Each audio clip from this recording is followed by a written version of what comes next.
Ladies and gentlemen, brothers and sisters, get your, I don't know, coffee, I guess? It's 2 o'clock in the afternoon. You should be drinking cocktails.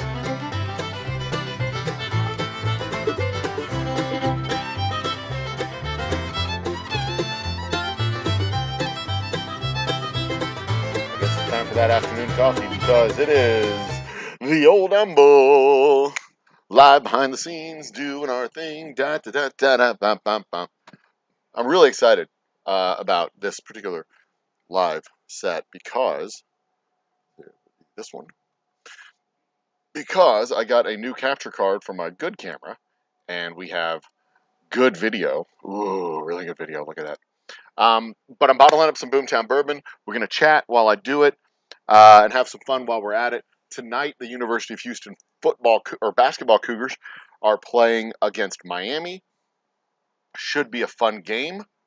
Cheers, Polska Bob. Should be a fun game tonight. I am looking forward to it. We have the ice machine running. I'm not even going to have music tonight. I'm just bottling up whiskey this afternoon. That's the plan. That's the thing on my agenda today. I've gotten a little bit. We got good audio too. Fucking awesome. Anyway, I do have some things on my mind that we will be talking about as I do the whiskey making. But let's just get at it, shall we? All right, here's our production floor. So what I'm going to need on my production floor is my filter pads. 1, 2, 3 filter pads. They are filthy because is this frozen? The fucking camera's frozen, man. If I deactivate, reactivate, will that do it? Nope. If I detach, okay, so I've got to reset the camera, and that makes sense. I moved it, and my computer tends to shit the bed when I move the camera. So, nope, cancel that. Bear with me real quick. I remove this, add back in, video capture device. It was doing the same thing with the other camera. The difference is this is just higher video quality. So, where else did I have the HD camera? Turn this back on? Yeah, there's me. Okay, where else did I have this camera? Live. Title screen, picture in picture. There it is. There it is. I need to get rid of that because it is evil. All right. Now let's add it back in. Video capture. Canon. Not that one. That one. There it is. Isn't it beautiful? I'll move it down here to the corner. Dun dun dun dun dun dun dun dun dun dun. Bump. All right, and now go to my live concert scene. That's me, my big old face. Add in the existing Canon. Pow. Size it to the screen. And then we'll get to work. Fit to screen. Move it back. Dut, dut, dut, dut, dut, dut, dut, dut. There it is. And hide my big old face, which is now frozen. Perfect. But I can fix that just by doing a little dipsy-doo there. All right, cool. So let's get started on the process. And cheers, William Hall. Welcome to the party. So what we're doing right now is I have the final filtration of this barrel of whiskey right here. Move the camera so that it is more centered. There we go. Yeah. So I've got the final filtration of this barrel right here. That needs to get done today while I begin the bottling process of the whiskey in that barrel. So, as some of you may already know, and some of you may or may not know, I don't know, we use Bonvino Superjet filter. It is a wine filter. It's designed as a wine filter, but it can be used for beer and whiskey and all kinds of other delicious things. It is agnostic as to what it is that you put through it. We go 3 stages on filtration. They do have a larger model that will filter whiskey faster, but that larger model filters it faster than I can bottle it. And unless I'm going to add people to my bottling, there's no point in doing that yet. In order to get the pads prepared and ready for filtering, I have to soak them in my whiskey so that they get saturated. I could soak them in water, but why would I do that? Why on earth would I soak them in water when I can just soak them in whiskey and then they have in them, like literally, they're soaked in the product that they'll be filtering. So, yeah, there you go. Now, I also have sawdust like everywhere. So I'm going to do a quick rinse of this barrel. Make sure it's clean. Just make sure I didn't get any dust in it. So that's what I'm doing off here to the side. I wish I had a second camera that I could just automatically switch, or if I wish I had my camera on a rotational base, so it could just track me through the distillery as I'm doing my work. But I don't. Not yet, at least. If y'all want to give me money for a rotational base, I'll take it. But, Cash App the Old Humble guy. Princess Kicking Butts in the house. Cheers, Ting. What else do we got? Who else is here? Stole my video about how I learned how to properly cut a brew. Did you do that video too? I didn't see that. I got it off of TikTok. That had me shook. I looked for that video on YouTube so that I could snatch it off of YouTube and do a short on that one. But I couldn't find it on the YouTubes. So, great minds think alike, Ting. Great minds think alike. That's all I can say about that.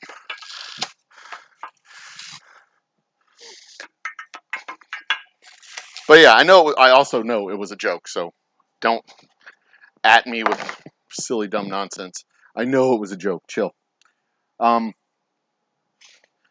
Okay, this is soaked long enough. And we put these into our filter with there's a rough side and a smooth side. The rough side goes to the back, the smooth side goes to the front. These have a tab on them to tell me which direction these are supposed to go so that I can be reminded just in case I'm a complete and total donut. There's 2 holes on it so it lines up. The intake and outtake line up properly. But just in case I'm a complete and total donut, there are 3 tabs that line up on this thing so that I can do it correctly. And yes, there have been instances in the past when it has been done 100% incorrectly.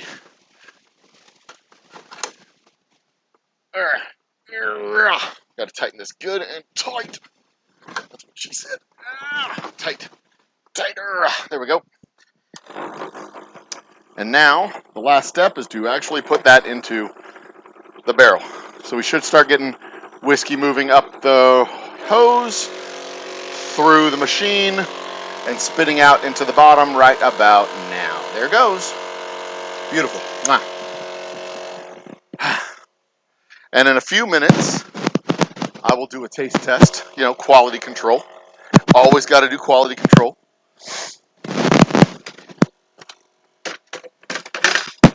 And next up is getting the bottles going. Now this should be about 17 or 18 cases. So it'll take up this entire table, which you can't see presently. Oh my. Don't worry, you didn't see anything. You didn't hear anything, you didn't see anything. Trust me, everything is fine. like, you know, every time somebody says, "Oh my," surprising, with a surprised tone in their voice, that always, always, always means everything is fine, right? Yeah, nothing to worry about here. Table is cleaned, so my operation table is now available for operations.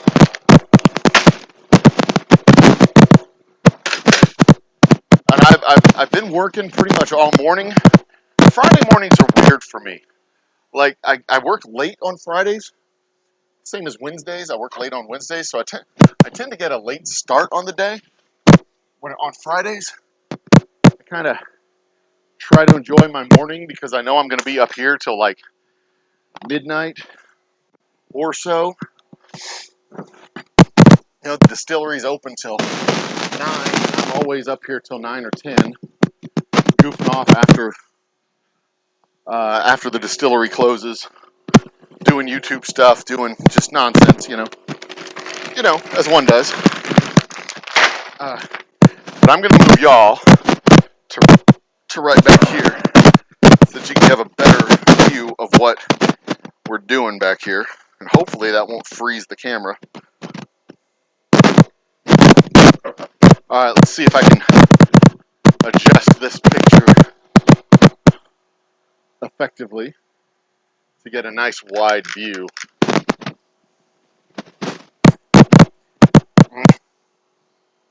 Alright, so you can see the table. Yeah, that's pretty good. I might even tighten it up just a little bit. Is that good? Is that tighter or looser? A little bit tighter. Let's go right about there. That should do it. Let's move you to right about here. Is that good? Yeah, that's beautiful. That's beautiful. This is what happens when you're your own producer, your own director. You got to do stuff like that. All right.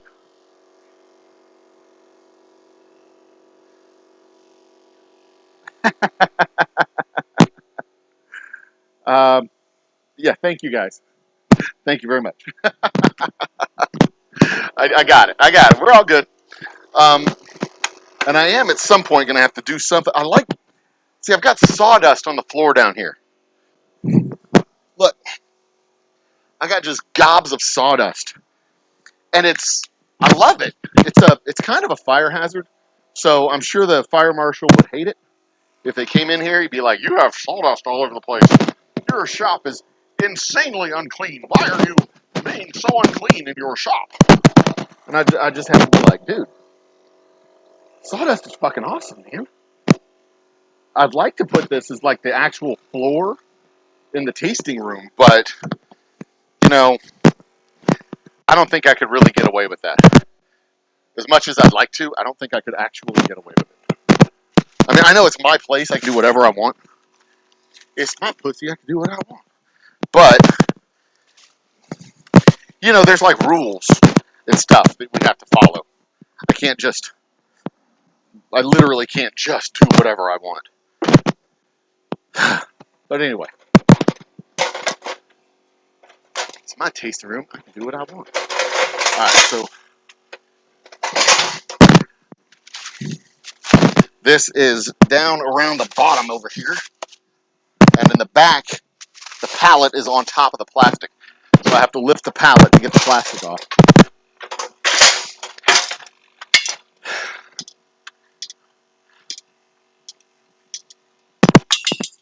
And this is the last pallet of bottles that I have too. So I'm going to have to order more bottles. I got to order more supplies in general. Running out of corks, running out of bottles. Now this should get me through the summer. I hope. Should get me through the summer.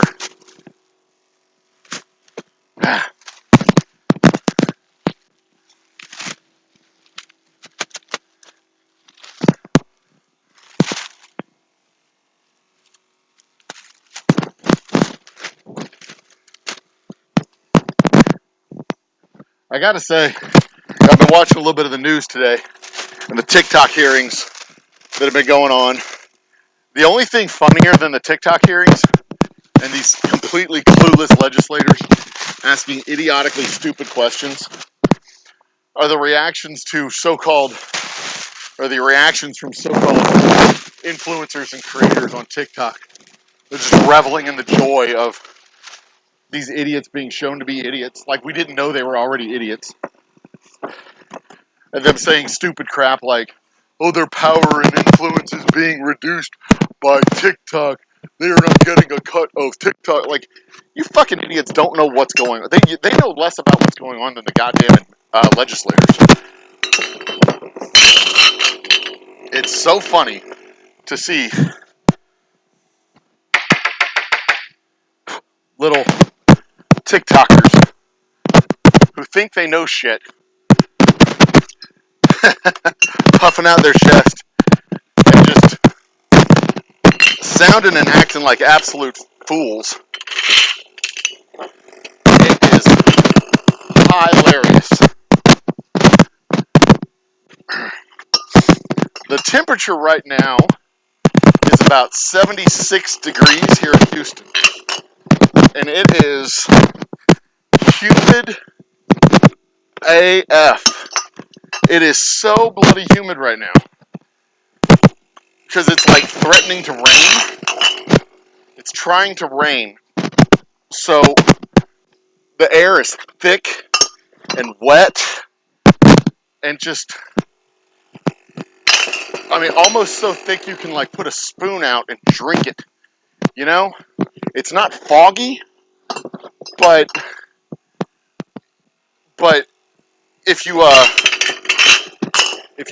if I put one of these bottles out there, it would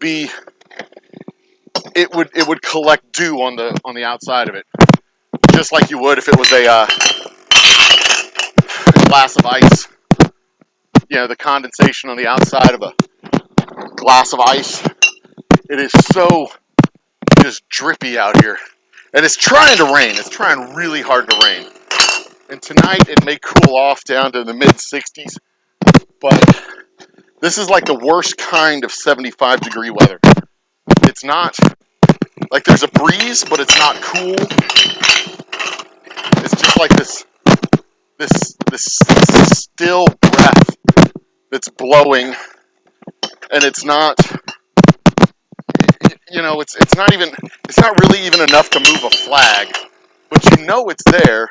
You can almost hear it in the trees, but you can't feel it. You know? And it's like a breeze tease. Like when somebody offers you a glass of water, but it's not quite enough water. You know, it's like one of those little Dixie cups that you get out of the bathroom that's only half full. And you're like thirsty and you were like, can I have some water? And they're like, sure, here. And it's just a couple of drops and you're like, yeah, it's just going to make me more thirsty. That's what this breeze is like. And hell, you can even see it on some of these bottles. Look at how, can you see how cloudy that is? I don't think you can. But like it's leaving fingerprints. Like, look at that. Can you see that? No, you can't really see that. It's going to be a pain in the ass to label these. When it gets like this, when the bottles are all juicy like this, it is really hard to affix the labels. But not impossible, because impossible is un-American. That's what it says on my bottles. That's what it says over one of the doorways to the old high school here in Humble. And it's the goddamn truth. We didn't look at the moon and say, oh, it's too far away, let's not try it. We didn't look at the beaches of Normandy and say, there's too many Germans there, let's not do it. We said, you know what, fuck you, we're Americans. Line up, motherfuckers. We're taking this bitch to the house. That's what we did, because that's what we do. Americans. Alright, anyway.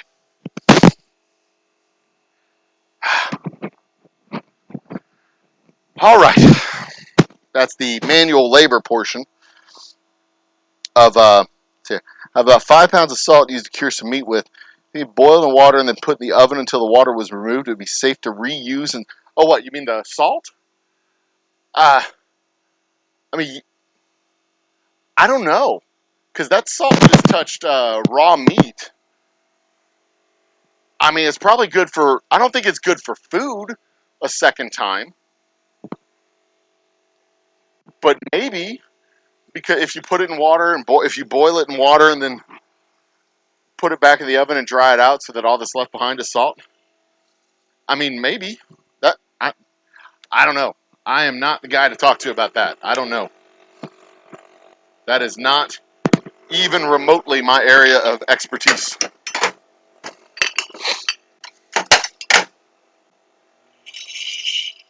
All right. So first thing we do when we start bottling is we got to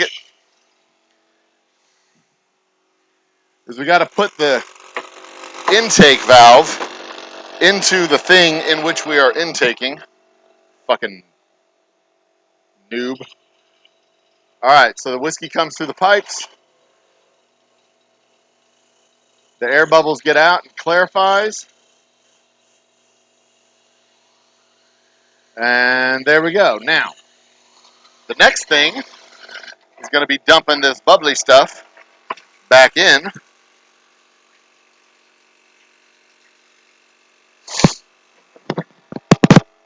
Then pouring out some fresh, clean bottles of legendary Old Humble Boomtown Bourbon.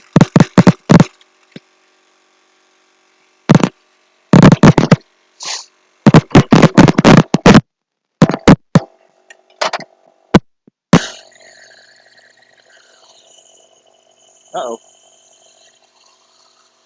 Okay.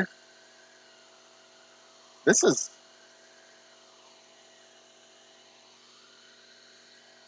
really light colored. It's just the bubbles, I think.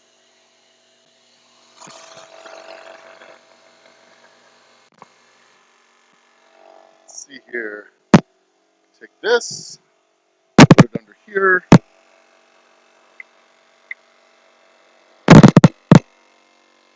So that's resting on there. That should take care of the bubbles problem. And there we go. That's the bubbles still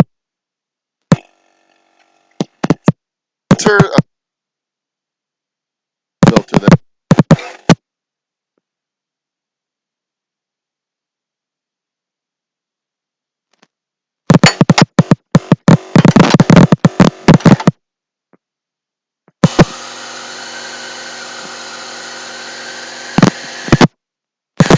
Don't make me use it a little bit better. Paddle over there. But it looks a lot lighter than my first batch of whiskey looked.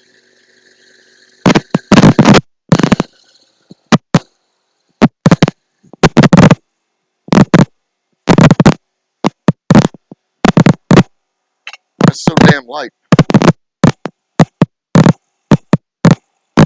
Not so bad. That's just okay.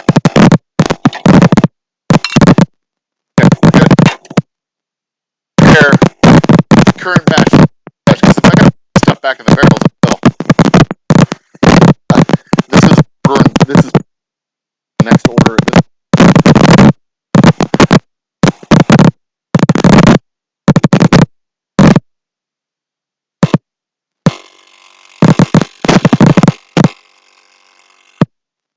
Here.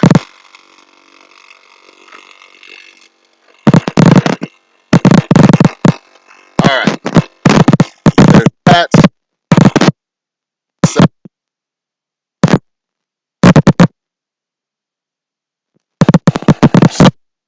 all day long. I'm about to take.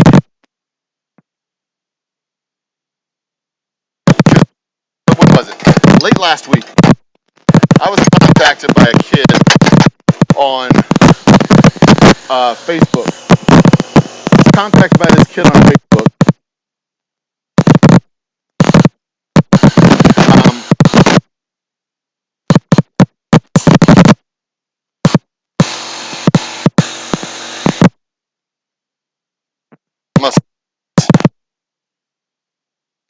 out one more time. This entire show, y'all are going to be looking at my back.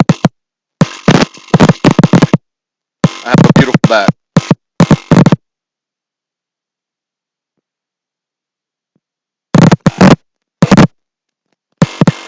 But this kid contacts me through Facebook.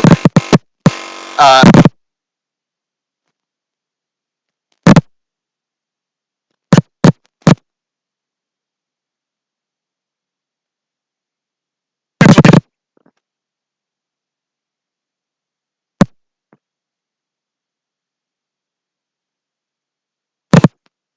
but I definitely want to understand this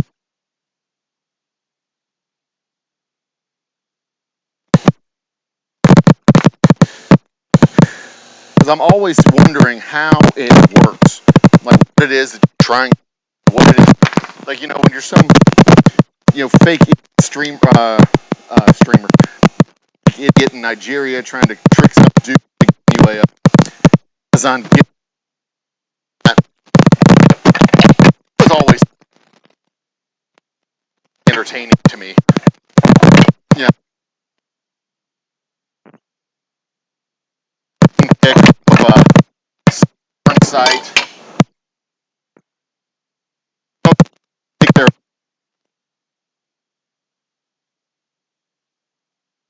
take the picture. That's what the word I'm looking for. Profile.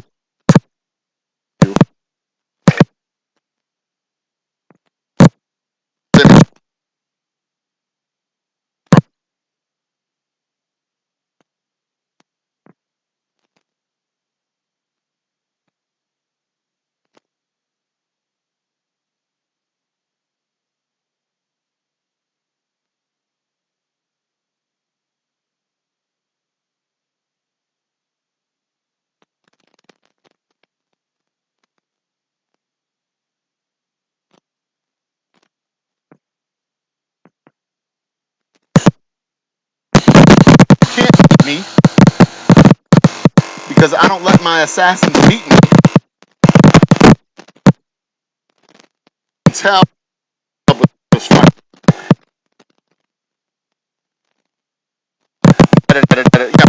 Really good story. And he's like, "Wow, I'm such a target." I'm like, "Okay, kid, you passed the vibe check. What the fuck do you want for real?" And he goes, "I'm a digital marketing." No, he says, "I'm a digital marketer." No,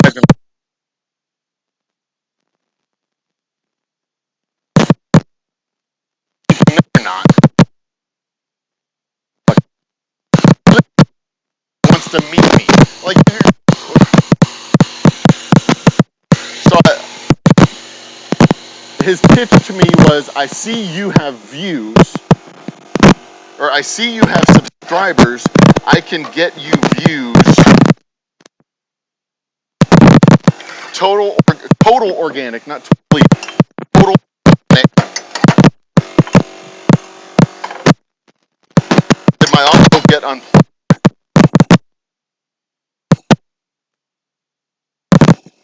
What is going on? Hang on. Hold on a second.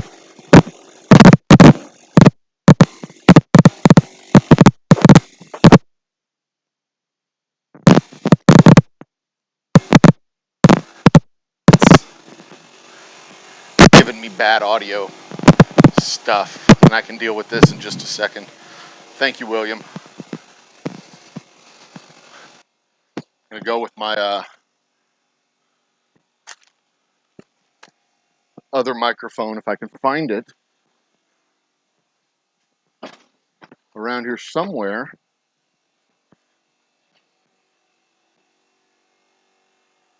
Uh,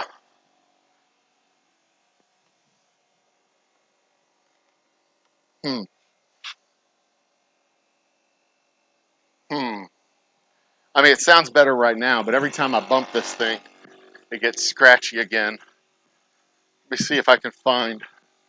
So anyway, this fucking kid, his sales pitch His entire sales pitch was, I can get you more views. That was it. And I'm like, okay, I can help this kid. I can be nice and I can help this kid. So I ignored him, and then he came back and tried again. And I said, okay, kid, look. This is how you approach, I don't need your service, but this is how you approach a potential client. And I gave him an initial sales pitch. I've seen your channel. I see you have subscribers. You have subscribers and you get decent views, but you could use more subscribers and more watch time. I can help you out through completely organic search engine optimization, connecting to your preferred market, and doing the things behind the scenes that you don't like to do so that you can focus on making videos, you can focus on making content, and you don't have to worry about this back office crap. There, kid, you can have that for free. Like literally giving him the words to use the next time he contacts a client. What does this fucking idiot do? He contacts me again, and you would think that the thing to do at this point with the guy who just told you this is how you approach a client would be to approach him using the exact fucking words he just gave you to use, right? Oh, not if you're a fucking moron, because this fucking moron decides he's going to contact me with the same stupid, idiotic, pathetic fucking pitch that he gave me the first time.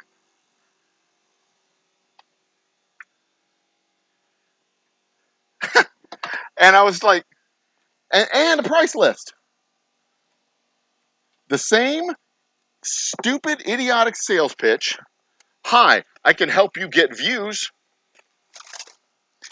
Here are my prices. And he hits me with the price list. And at that point, I decide scorched earth policy is the best policy with this moron. I'm like, look, dude, you are not a digital sales consultant. You are not a digital marketing expert. You are not anything. You're a fucking moron. You're a stupid kid. I don't want your services. I don't need your services. And you need to go out there, connect yourself with an actual consultant, and learn some fucking things before you go and piss off a bunch of clients who will never, ever, ever work for you or work with you again. Do not contact me ever again. Leave me alone. And best of luck. I did. I finished it with best of luck. I don't know where my other goddamn microphone is. Well, audio's better now, so I don't have to worry about it.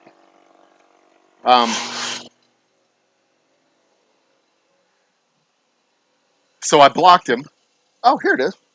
But before I blocked him, he posts once again in the same forum that he found me in the first time.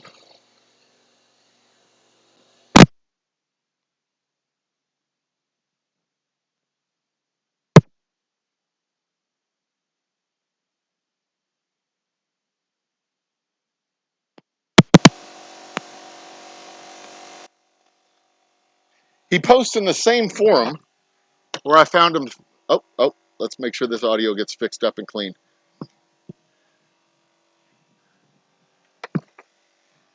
We good? There we go. There we go. Test. Sibilance. Test. A little bit less. Test. All right. Gotta turn it down just a shade. There we go. Is that better? I think that's better. I'm going orange, but I'm not going red. Okay, we're good. So he posts up in the same goddamn forum that he found me in the first time on Facebook, a local Texas YouTube creator page. which is worthless. I'm not going to lie. I thought it was a cool community, but it is trash. Uh, home to just nonsense and bullshit. I'm not sure why it exists, because they don't share best practice. Anyway, he posts up in this little forum, "Hi, my name is Slim Shady." Posts up his name, says, "I am a digital marketing expert, and I want to do collaborations with you and your channels." And I go and I look at his, I've already looked at his fucking YouTube channel, and this dingus has like 400 subscribers. He's not an influencer. He's not a digital marketing. He's not anything that he said he was. And it just pissed me off, because it's like, this dumbass isn't even doing his job good. He's not even doing a good job with his fucking brand. And he wants to come over and collaborate with other people with their brands. It's like, fuck you, man. Go away. Anybody can get themselves a YouTube channel and call themselves an influencer. You can have a YouTube channel, connect up with a decent producer who builds your channel to 200, 300, 400,000 subscribers. You can go on your damn channel, call yourself an influencer, but you have absolutely no evidence whatsoever that you've ever influenced anybody to do anything ever. You're not a sales guy. You're not Tim the Toolman Taylor from Binford Tools doing your show on public access TV showing people how to use the tools. You're going out there showing people how to use the tools and getting paid by the brand to do it. I'll add. You're going out there spending your own goddamn money to buy shit and nonsense and garbage. In some cases, with these whiskey guys, they spend thousands of dollars on whiskey every year, hundreds of dollars a month, thousands of dollars a year.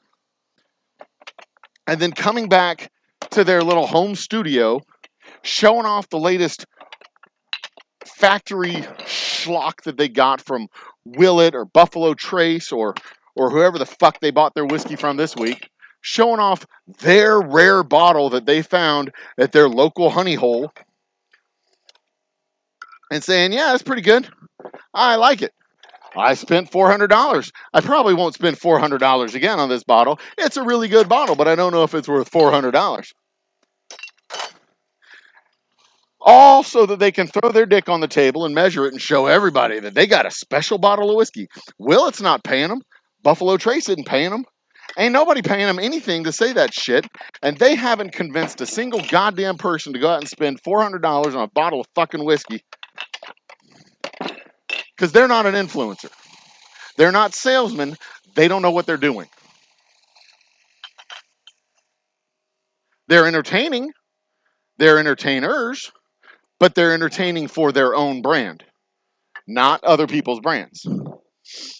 And I know Bang energy drinks and Monster energy drinks, they've done it with influencers, but they're not doing the same thing. They're putting their brand on bikinis and showing off with bikinis and stuff like that.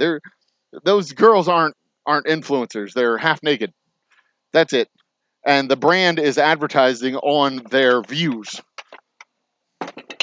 That's it.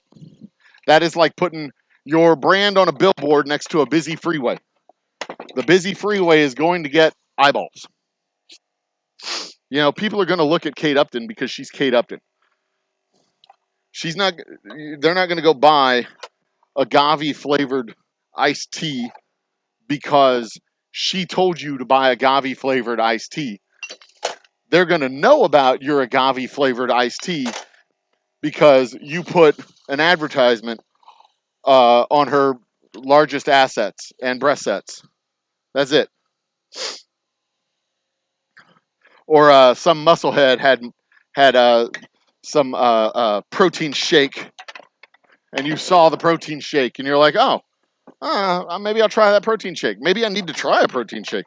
Maybe I'll look into some protein shakes. And you're aware of the brand. It's brand awareness, not influence. There's a difference between brand awareness marketing and sales. There's a big difference between the two things. Huge difference. And if you think you're an influencer and you don't know how to sell, I hate to be the one to break it to you. You're not an influencer. You may have 250,000 subscribers, but you're not an influencer. You're not a salesman. And furthermore, if you're going out and spending $5, $6, $10,000 a year on whiskey and advertising for free for multi-million-dollar conglomerates based in Kentucky,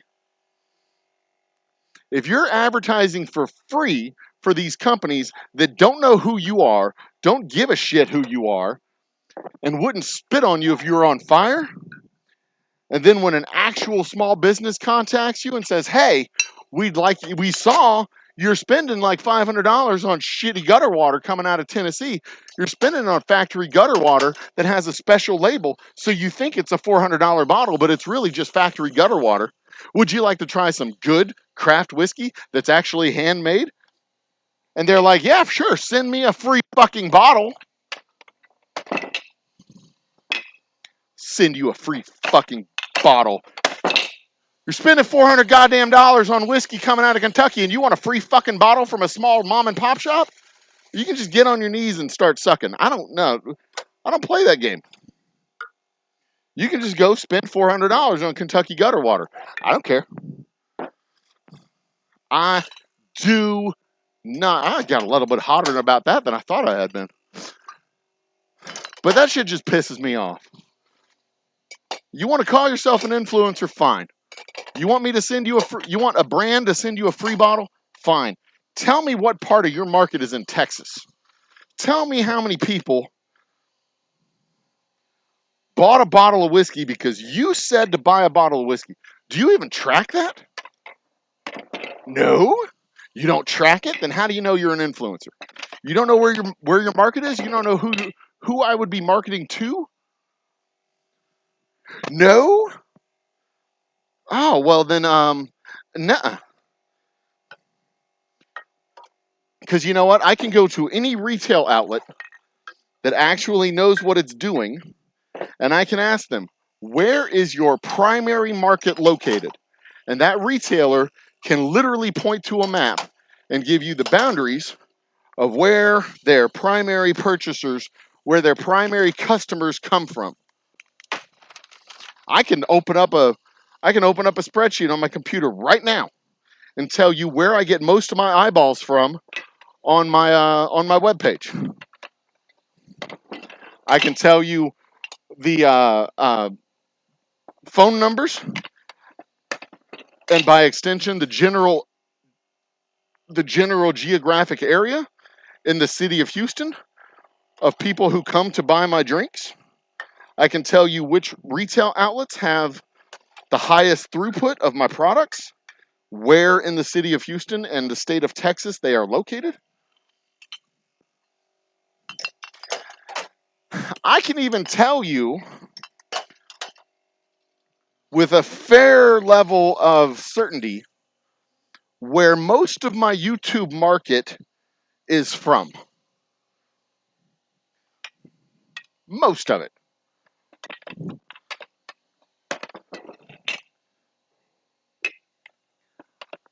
And a shockingly small percentage of it is here in Texas, which is disappointing, but, you know, it's fine.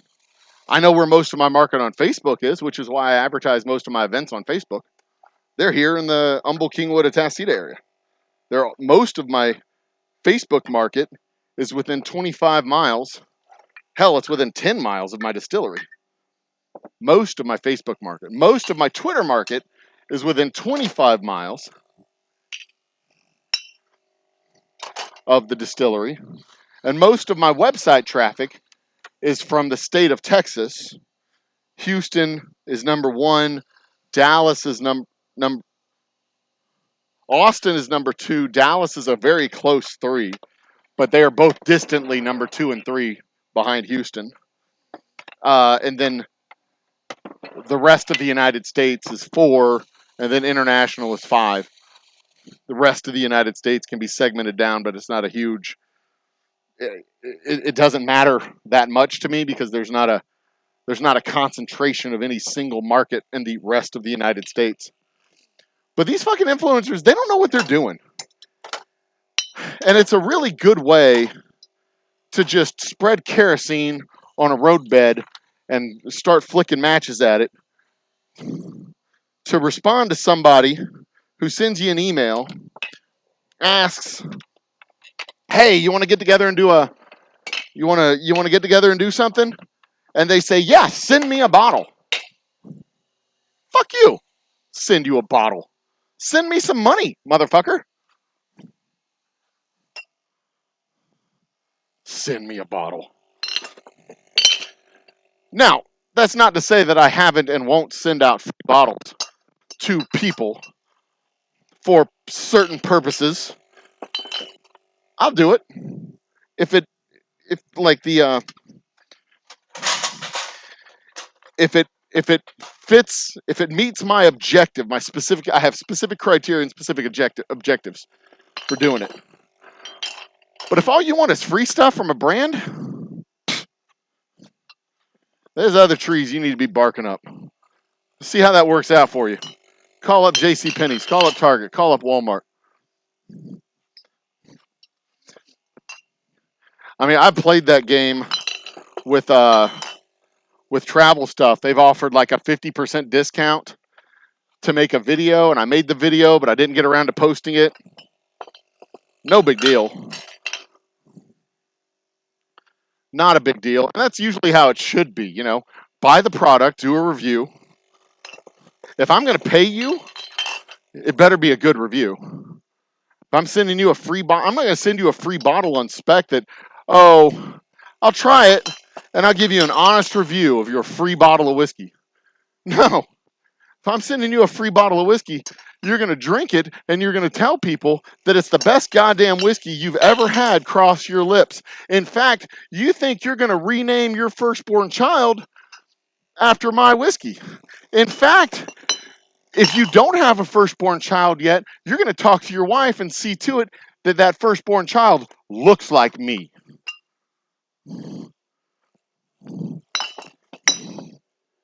Know what I mean? All right.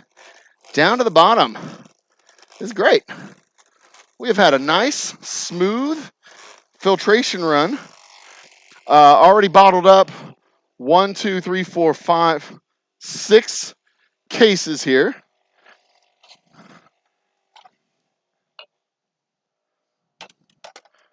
And we are right at the bottom of the bottling barrel. I may not get to the actual labeling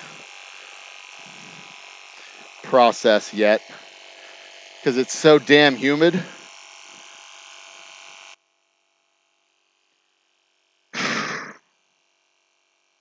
But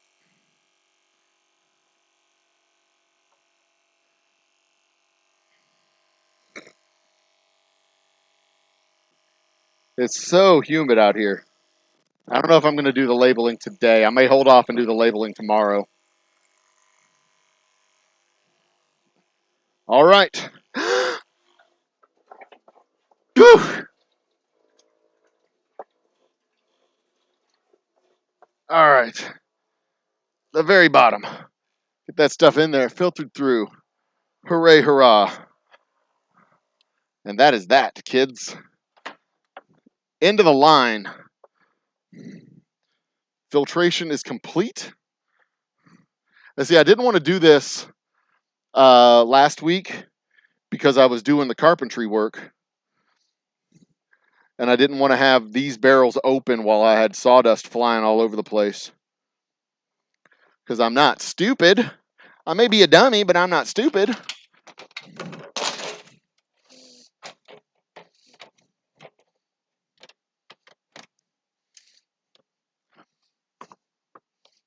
Mm.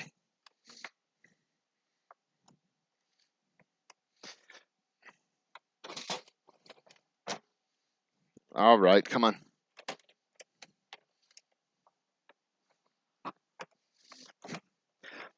There's a dude in a little Honda Fit that keeps driving past the distillery out here. There we go. He's driven past the distillery about 6 times. Driving to Texas, get a bottle up here in Indiana. William, I have absolute fantastic suggestions for how to get a bottle up there in Indiana. In fact, later this weekend, I will be sending a bottle to New York, a pair of bottles to New York, because there is a channel, and I am more than willing to give these guys a shout out because they're decent, smart human beings. The Bourbon School, they contacted me and said, hey, how can we buy a bottle up here in New York? And I said, my man, I am happy to give you my PayPal information or Venmo or Cash App or whatever apps you feel most comfortable with. And they said, that'd be fantastic. We want to get a couple of bottles and do a review and talk about it and da-da-da-da-da-da. I said, that's great. You want me to come on the show? They're like, yeah, we'll reach out when we do the show. If we like it, we'll have you come on the show. Like, that's fair. If you like it, I'll be happy to come on the show. If you don't like it, don't tell me. If you don't like it, I don't want to know. But yeah, UPS delivers. UPS delivers all over the country. In fact, I have another bottle that is going to Aberdeen, Scotland.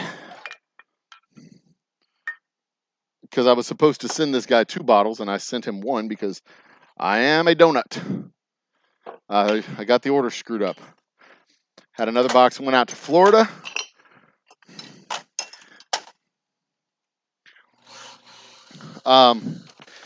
So yeah, shoot me an email. I'll shoot you back a price list. Our bourbon is $60 for a bottle. Shipping is $10. I can put 2 bottles in a box. And this is me personally sending it, not the distillery. So I'm not running afoul of any laws in the state of Texas. This is a person-to-person transfer. I buy the bottle. I ship the bottle. That's it. Everything's legal. Everything's on the up and up. The only thing that is even remotely shady is that I'm not telling UPS what's in the box. Actually, UPS doesn't really care. It's the Postal Service that really gives a shit. They don't like to send alcohol, explosives, anything like that. Anything flammable, anything explosive. The USPS does not like that at all. As you can imagine, they're not a fan of explosive devices. What with them being a government agency and the largest mail service in the known universe, they do not like exploding things.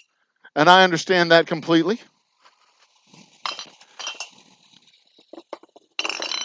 What many people don't know about the Postal Service is that they have their own police force.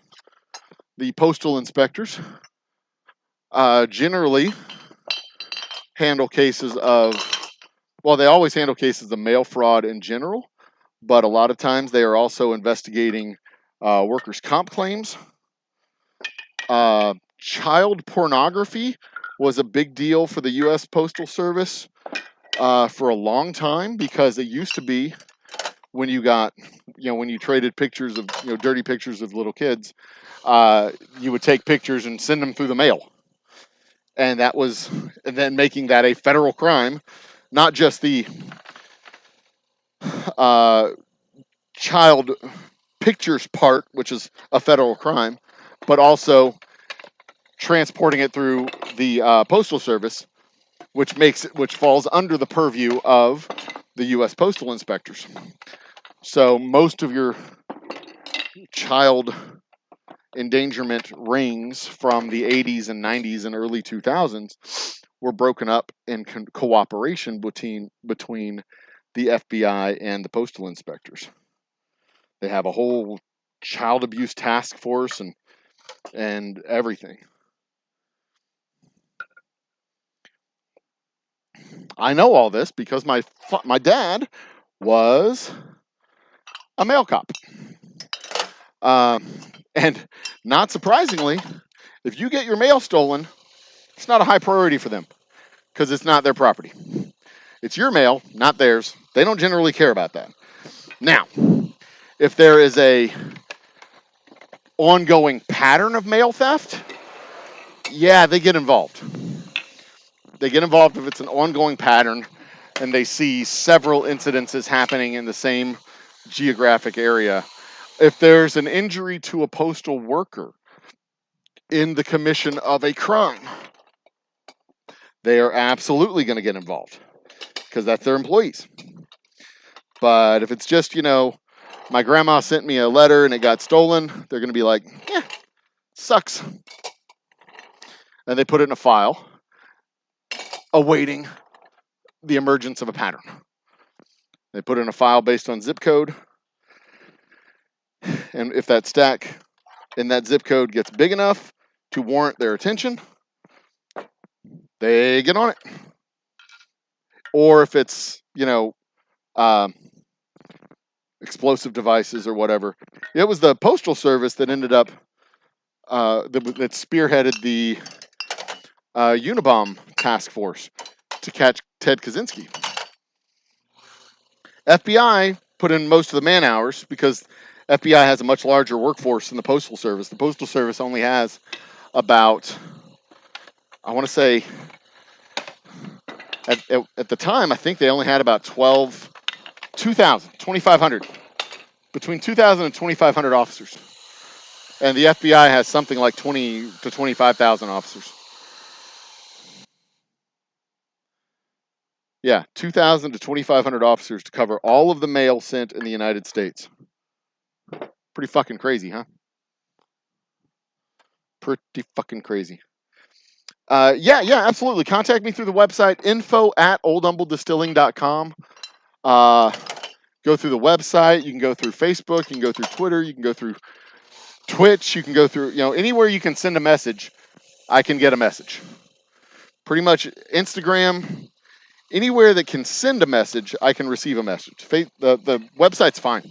That comes right to my inbox.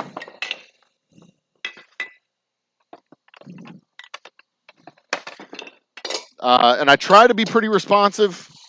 I mean, my first responsibility is people here, but when we did our initial launch this year of our relaunch of our Boomtown Bourbon in January, I had a couple of people reach out from like Virginia and somewhere else, and I never answered them because I fully expected we would sell those bottles out here locally, and I didn't want to go shipping stuff all over the country. But now that we have our second batch and we got a little bit extra production here, I can reach back out to those guys and say, yeah, we got some. So there you go. I love this camera. This camera is such a better camera than the camera I was using. My other camera was a 1070 HD webcam. This is a Canon EOS 4K, whatever, the Canon EOS camera. It is a much better camera. Such a better camera than the webcam that I was using. It has, a nice clear, like square, the webcam has a wide field, so it kind of curves at the ends. It was a much better camera. Much, much better camera. How many we got so far? 1, 2, 3, 4, 5, 6, 7, 8, 9 cases. This is 9.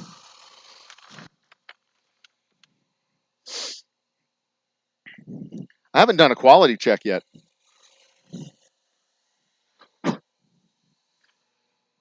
We got a clean shot glass real quick. That should do. Right from the source. Ugh.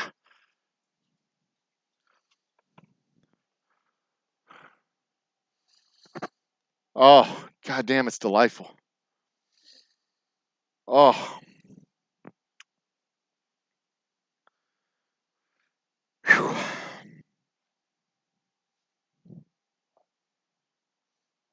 These bottles aren't even dusty, they're dewy.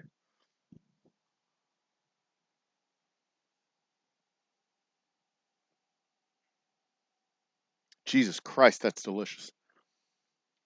No whiskey face, no recoil, no medicine taste. And we didn't medal this year in the Texas Whiskey Fest for our bourbon. But I think one of the reasons we didn't medal as in our bourbon category is because our bourbon is smoother than typical Texas bourbons, because they really aggressively go after the barrel. They really aggressively age it. They really aggressively uh, do rye flavorings and uh, rye styles into their whiskeys here in Texas. And we kind of go the other way with that. We kind of do, with this bourbon at least, we go a little bit less aggressive on the aging, a little bit less aggressive with the rye, a little bit heavier with the corn, a little bit less with the rye. So it has a lot smoother flavor to it and a lot smoother texture. And I don't think the judges in Texas like that. Mm. But I don't give a shit. I like it. I think it tastes delicious.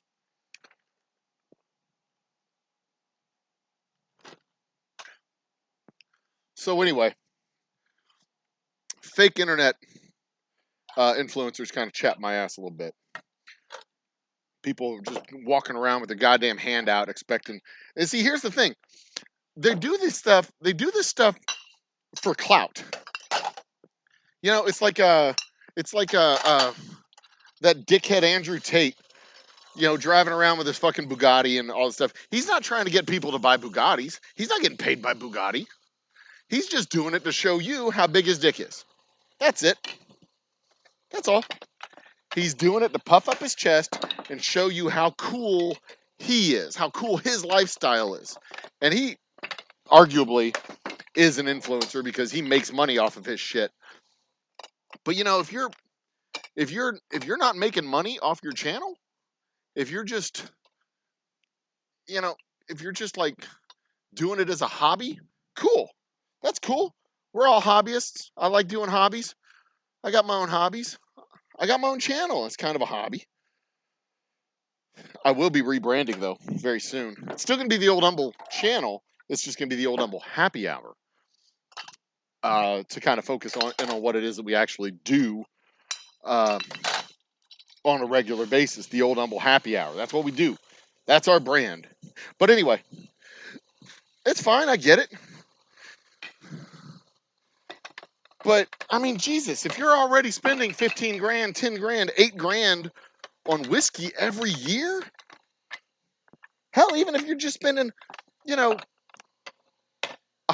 a month, that's $1,200. You're not going to spend $70 to get a bottle of whiskey? Fuck you. Try to get a small business to give you free shit? Fuck you. And hell, there was a local club here. We did an event with them, and one of the executives of the club, one of the founders of the club, comes up to me. He buys 2 bottles. He comes up to me. He says, I want to buy a 3rd bottle. Can I get a discount on that bottle? Like, who the fuck do you think you are, man? You get a discount? I don't ask you for a discount on whatever shit it is you sell. I just hosted a whole goddamn party here. Paid a band to come and play for you. And you want a discount on a bottle of whiskey? So I gave him $5 and I kind of cut ties with their fucking club.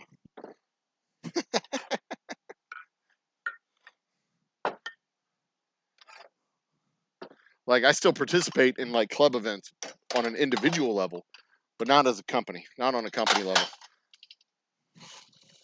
They weren't, it wasn't a relationship that was working in both directions.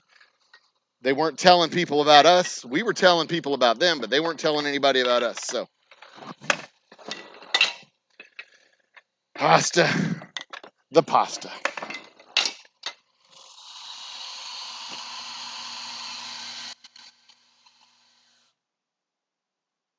Thank you, Princess Kicking Butt. You see, all this stuff, it's a smooth process. The bottleneck right now for this company, and I kid you not, the bottleneck for my company is not in here. The bottleneck is out there. It's getting into stores. It's getting out of stores and into homes. It's scheduling tastings. It's having enough throughput consistently to be able to plan for a marketing campaign. You know, you can't just spend $500 once on an ad. You've got to have a consistent, prolonged marketing campaign for brand awareness. And that's what I was saying before, the difference between sales and brand awareness, sales and marketing. I can do sales.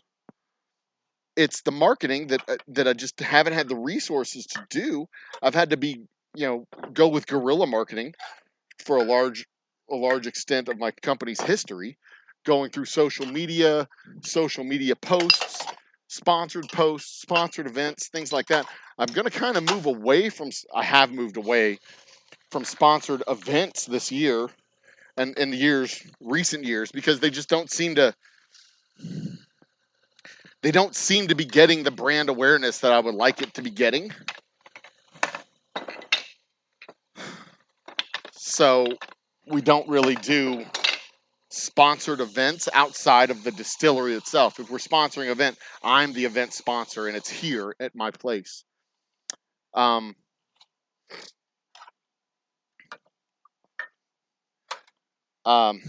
are going to do an event next week. I say that, and in the very next breath, I contradict myself, because we are doing a sponsored event next week with Humble Distilling Company's favorite performer, Ryan Adam Wells, at Darwin's on the other side of town here in Houston.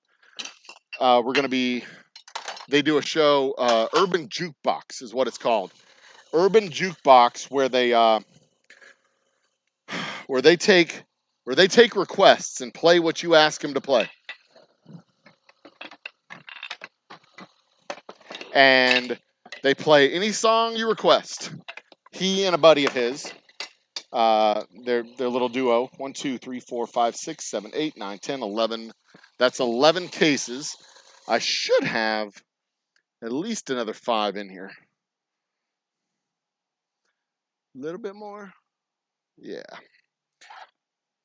So there's that. There's that show, and that's next Thursday, the 30th. I was worried for a minute that show and my show on the 31st were going to be double booked. This weekend, I'm going to start promoting it. It's not going to get out to Eventbrite or anything like that.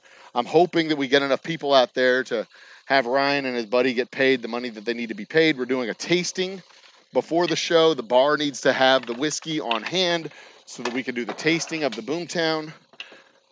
I need to confirm that he knows he's supposed to have the Boomtown bourbon as part of this show. Can y'all see how gloomy it is out here? I mean, this is like, it's just like, and the ground is all wet. Ugh, it's just nasty. It's just absolutely nasty. But yeah, so we're doing that, and I'm working on building the brand up in general so that we can do, we can have crowds and shows here at the distillery. That's not easy. All this stuff is just, it's just not easy. You don't just open your door and become famous. And a lot of internet influencers don't understand that. And they think they're influencers with their 500 followers. Well, guess what, Dingleberry? I got almost 2,000, and I don't even think I'm an influencer. Shit's hard to do. But that's the difference between sales and marketing. You might be an influencer from a marketing point of view,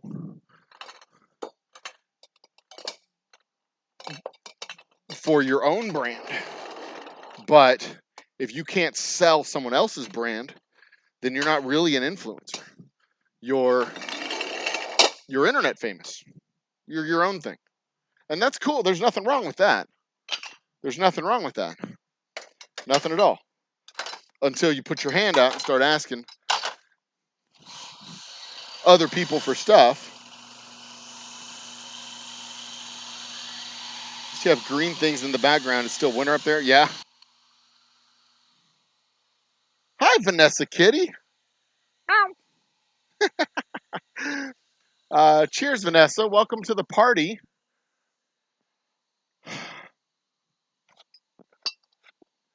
We are bottling up Boomtown Bourbon. This is, dudes, I forgot to tell, this is the last batch of bourbon that's being bottled and having the clear label affixed to the bottles. This is our last batch ever of clear label whiskey. This is the end of an era. I will never again, these labels that I have, the clear labels, this is the last official batch of clear label whiskey that we'll be doing in the Old Humble Distilling Company. Every bottle from here forward will have a solid label. Pretty fucking awesome, huh?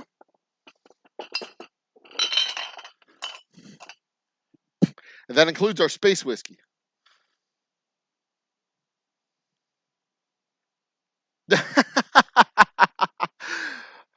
Dustin, I'm always mad about people wanting free shit. And it depends on the people. Because there's some people, there's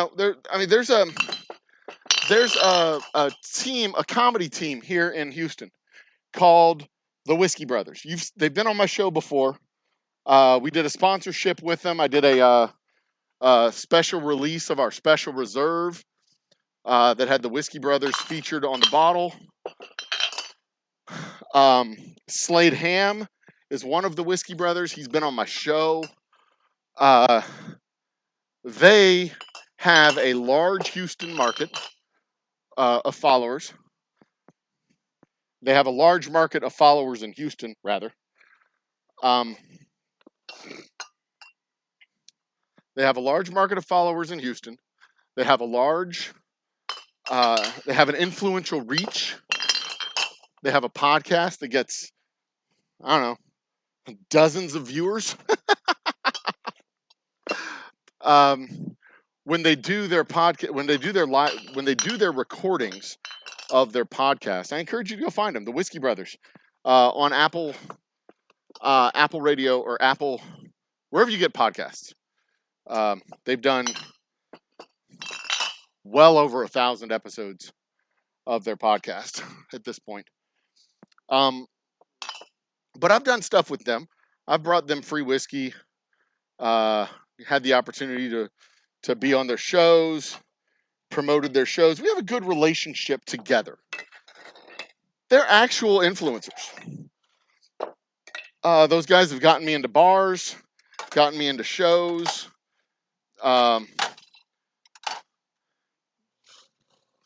They're actual influencers, as opposed to people who claim to be influencers.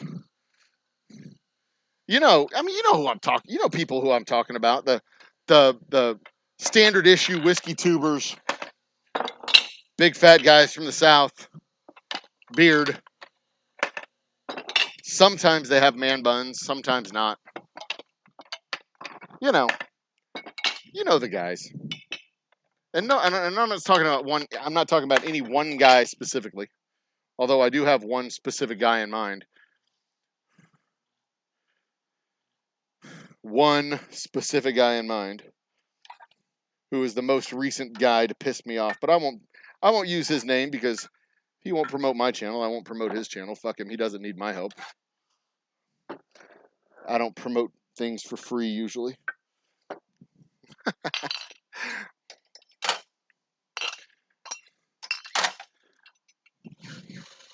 But yeah, I mean, that sort of just chaps my ass in general.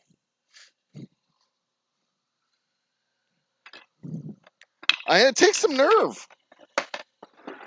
And you know, if the hustle works for them, so be it. You know, you never get free stuff if you don't ask for it. You never get free stuff if you don't even ask.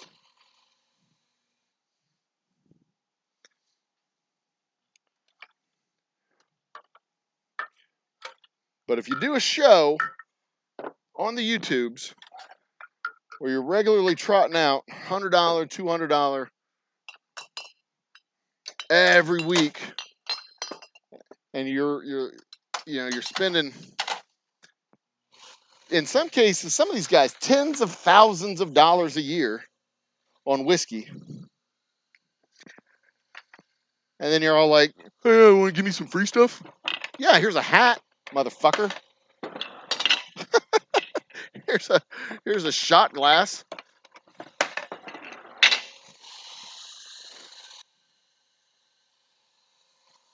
It's all you get is a shot glass, and you'll like it or not.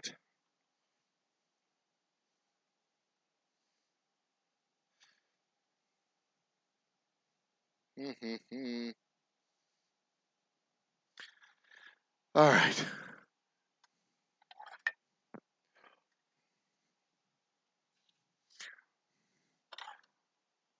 But digital marketers piss me off almost as much as fake influencers. Those people, their sales pitches are the worst. Like, you call yourself a marketing professional and your sales pitch is, "Hi, can we meet?" Like, who the fuck are you? Why would I want to meet you? Who are you? Why are you here? What are you doing here? What all of the W's. Start answering. Please, please and salutations. I are internet genius creative collaborator who can make views for you more.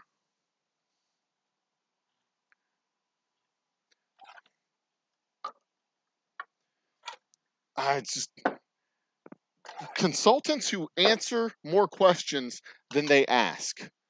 If you start off a consulting relationship giving a whole boatload of answers and you haven't asked any questions, if you don't know why you're there as a consultant, you're not a good consultant. I mean, can you imagine going to therapy, sitting down across from the therapist, and the therapist looking at you and going, "Okay, what you need to do is," like, "Sweetheart, you just skipped to chapter 4. We're still talking about, you know, who has the rings or whatever. We don't even know. We don't even know why there's a a golem in the caves, or even that there is a golem in the caves. We don't know that. Like, we got a whole trilogy to go through before you start telling me about the eagles that are going to fly us over into Mordor. You need to start asking some fucking questions. Where are my clients? Who are my clients? What is it that I think I need? How would I like to accomplish my goals?" Because I guarantee you, if a businessman is talking to a consultant, a marketing executive, a marketing professional, an expert at digital communications, whatever the fuck you want to call yourself. And why do these people not call themselves experts? "Hi, I'm a digital marketing consultant." No, you're not a digital marketing consultant. You're an expert in digital marketing. That's what you are. Marketing consultant. You're not a fucking marketing consultant. You're bad at your job if that's what you call yourself. You can't even market yourself well. And you want to market me? Come on, chump. Step up your game.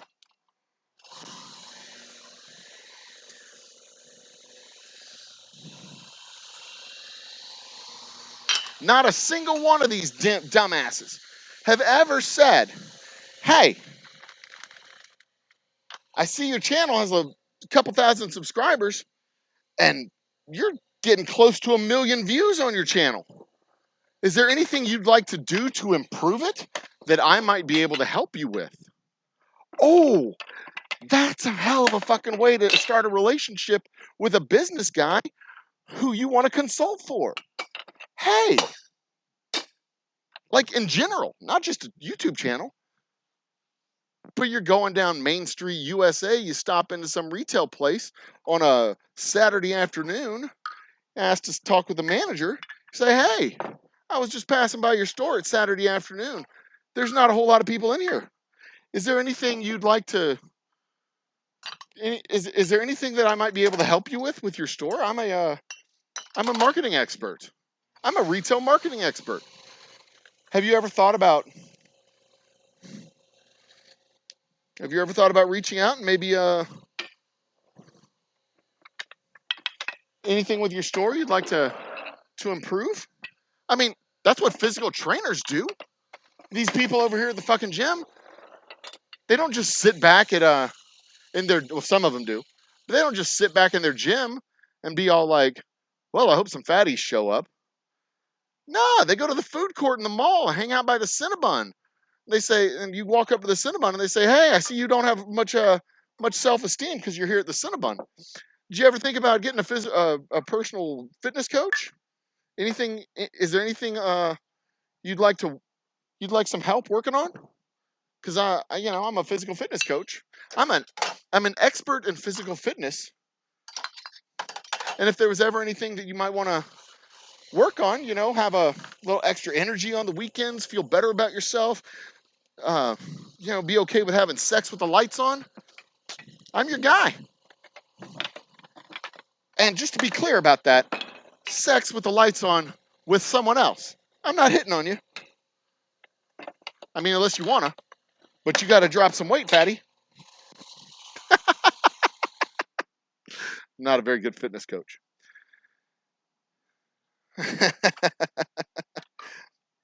But Jesus Christ, I mean, it's the same standard crap that you get from these fucking bots out of India. They're like, 2,000 subscribers for $500, 100,000 views for $100.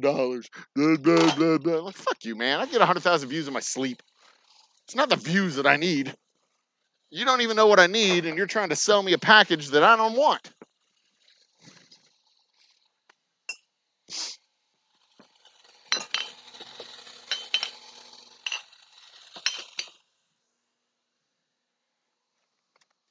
What I'm saying is these people are dumb. And I am unimpressed with their shtick.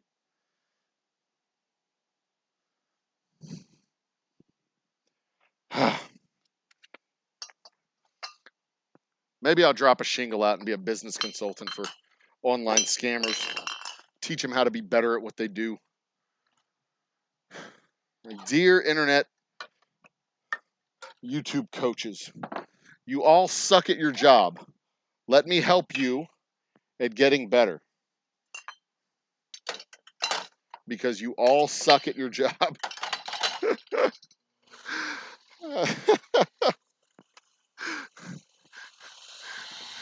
You tired of whiskey makers telling you suck at your job?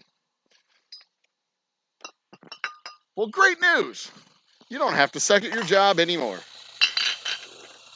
1, 2, 3, 1, 2, 3, 4, 5, 6, 6.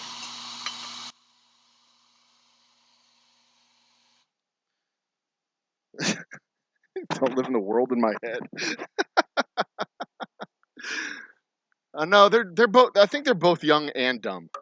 I mean, like I can appreciate the hustle. I'm sure they make money off of it. There's some desperate YouTubers that are like, yeah, I'd love to have an extra 500 subscribers. Let's make it happen. And they want to clap their hands and have magically have 1,000 subscribers and 4,000 hours of watch time, and poof, they're done. Not realizing that they want to skip the work and get right to the fun. Not realizing that that's not at all how you build a business. It's not how you build a channel. That's not how you do any of the stuff. It's these fucking channel steroids and moron kids who just think there's a fast lane to fast wealth and you can just skip over the hard work, put out some crap, get famous, be viral. It's not how life works. I mean, in some cases that's how life works, but it's not like, there was that the cranberry guy, the ocean breeze guy, Top Dog 420 whatever, who had one viral video and now he's doing Ring commercials, security camera commercials with Snoop Dogg or whatever. He got fucking famous during the pandemic. How many cases we got? 1, 2, 3, 4, 5, 6, 7, 8, 9, 10, 11, 12, 13, 14, 15 cases so far. Yeah, we're getting light. Getting close to the bottom on this. Looking good, looking good. Go ahead and turn this a little bit. There we go.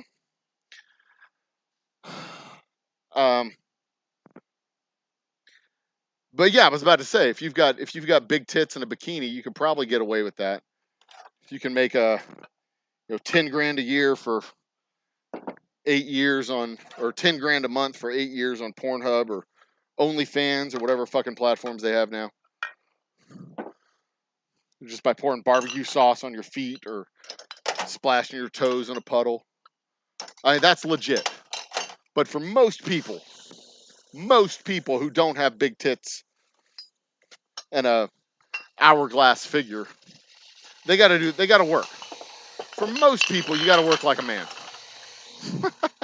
As Daniel Tosh would say. Sorry, honey, you're not pretty enough to do that. You're gonna have to work like a man. Speaking of which, news just broke today that my son's aquatics teacher, we're not quite sure if it was her yet, was fucking one of the students in the high school. That'll probably be news soon.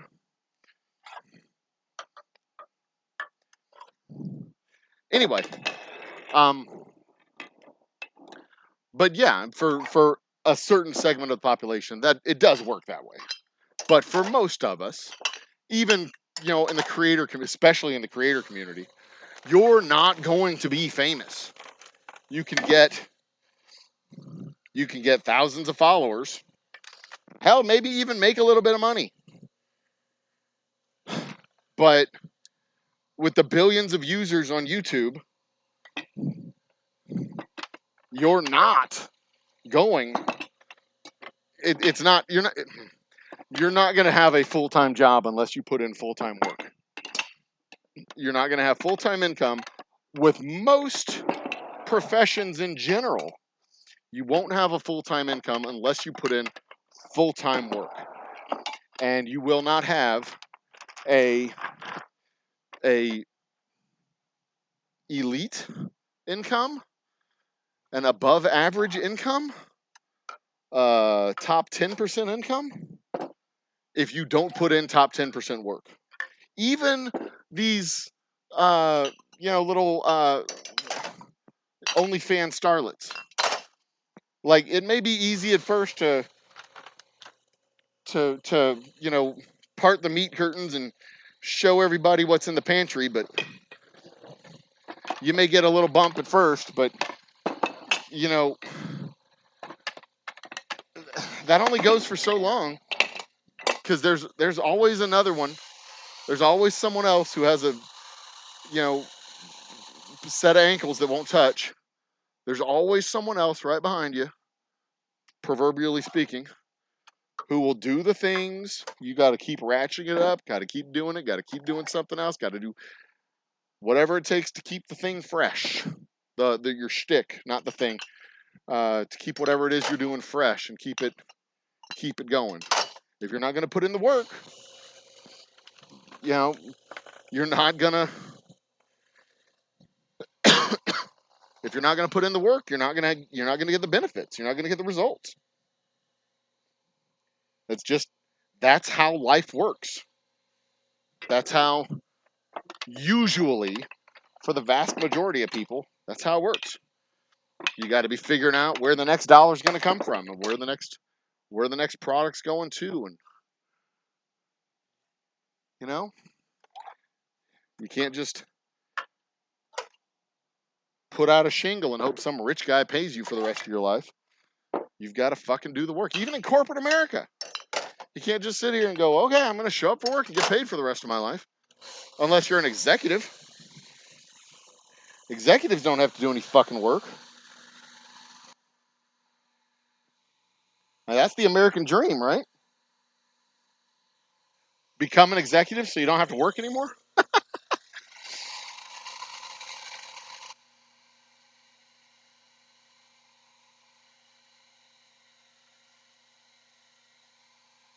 Better to be a pretty guy who lasts a bit longer. Yeah, I mean, I was watching a documentary. I think it was a Pornhub documentary. It was talking about how they got caught up in, what the fuck is that noise? It's on Netflix. And there was a whole like child sex trafficking scandal with Pornhub and all this other stuff going on behind the scenes. And one of the performers said, you know, you only get a few years to do this. You know, there comes a point. The next girl's prettier, the next girl's younger, the next girl's, um, and it's the same way in business. The next generation's coming after you. They're younger, they're hungry, they, you may know more than they do. You may have the business experience and the sales experience and the industry knowledge. You may have forgotten more than they even know. You know, that old line. But, it doesn't matter how good of a buggy whip salesman you are when the buggy whip industry goes away. You got to be able to move and adapt and shift. And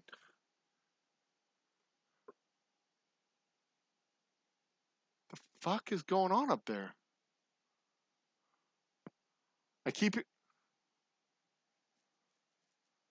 It's not raining. It's like sunny out there right now. But I keep hearing like shifting and it's not windy. Anyway. But if you're not going to put in the work, so you can pay $500 or whatever and get monetized in a month. But what's that going to get you? You get monetized, and you have no subscriber, no real subscriber base, no real engagement, no real connection, no real views, no real time, no real anything. You're monetized. You paid $500 to get monetized. You're not going to make that back. I mean, Jesus, you know how many people I know who are monetized who haven't gotten a check yet because you got to make like $50 before you get a check?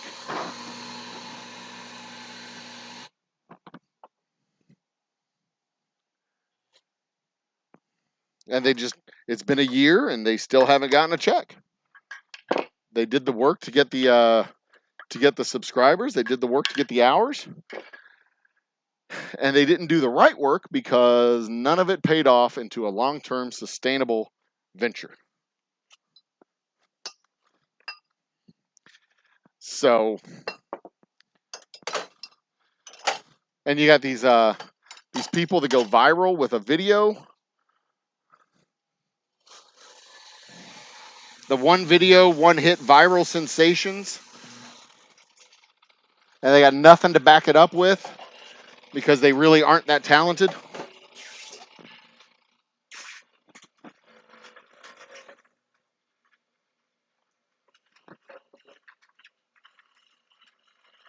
All right, we're done.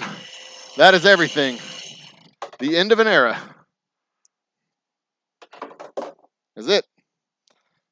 Poof. No more. The end of an era is here.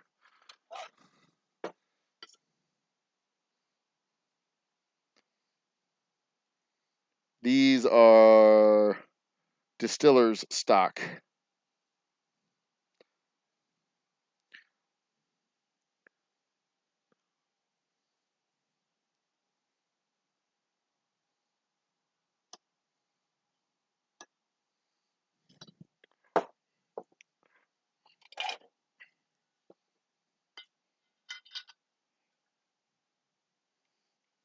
So all I'm doing is combining these last 4 bottles together.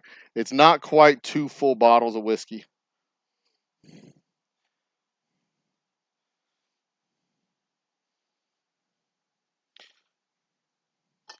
But it's the same way with a business, with a gym. They do those gym the deals with the CrossFit places where we'll it's $500 for a month, or for 2 months it's $500, but if you drop 10% of your weight, we'll credit back half of that. Right? You got a weight target or whatever, you got to drop 30 pounds or 25 pounds or whatever it is. And that's cool. It gets a little bit of an influx of new members. You get an influx of new members, but they don't stick around, and it's really expensive to onboard those members, and it's it's like a 2, 3, 4, 5, 6, 7, 8, 9, 10, 11, 12, 13, 14, 15, 16, 17, 18 cases.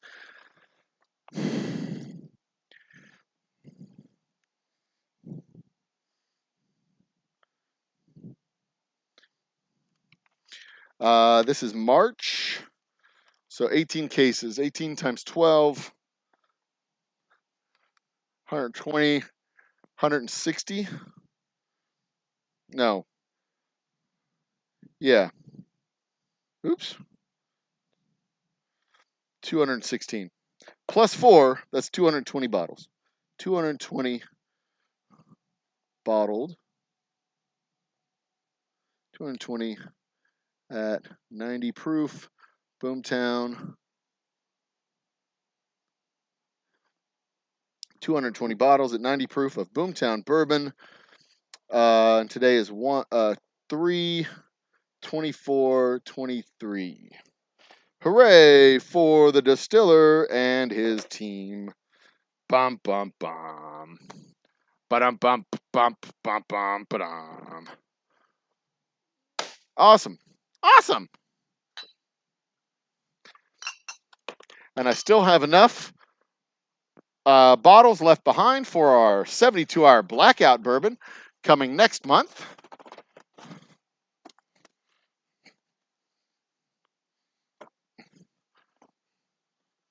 Cover this up so that it doesn't get dusty.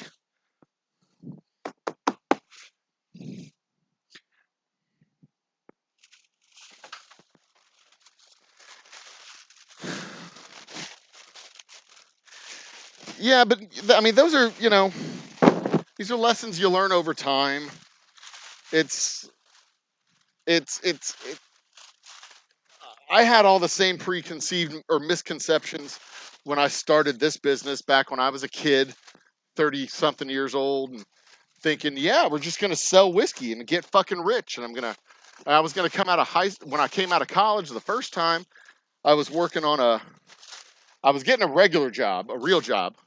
And I did. I got a real job out of college, working as a staff accountant for a nonprofit. But I was also working on this side gig, a little production company, where would buy videos from colleges, and basically do a video share service for student video networks in colleges. So when I was in college, I ran briefly, well, for a year and a half, I was the station manager for the Student Video Network. It was a student organization. Did it. It was free. Volunteer participation, whatnot. Um,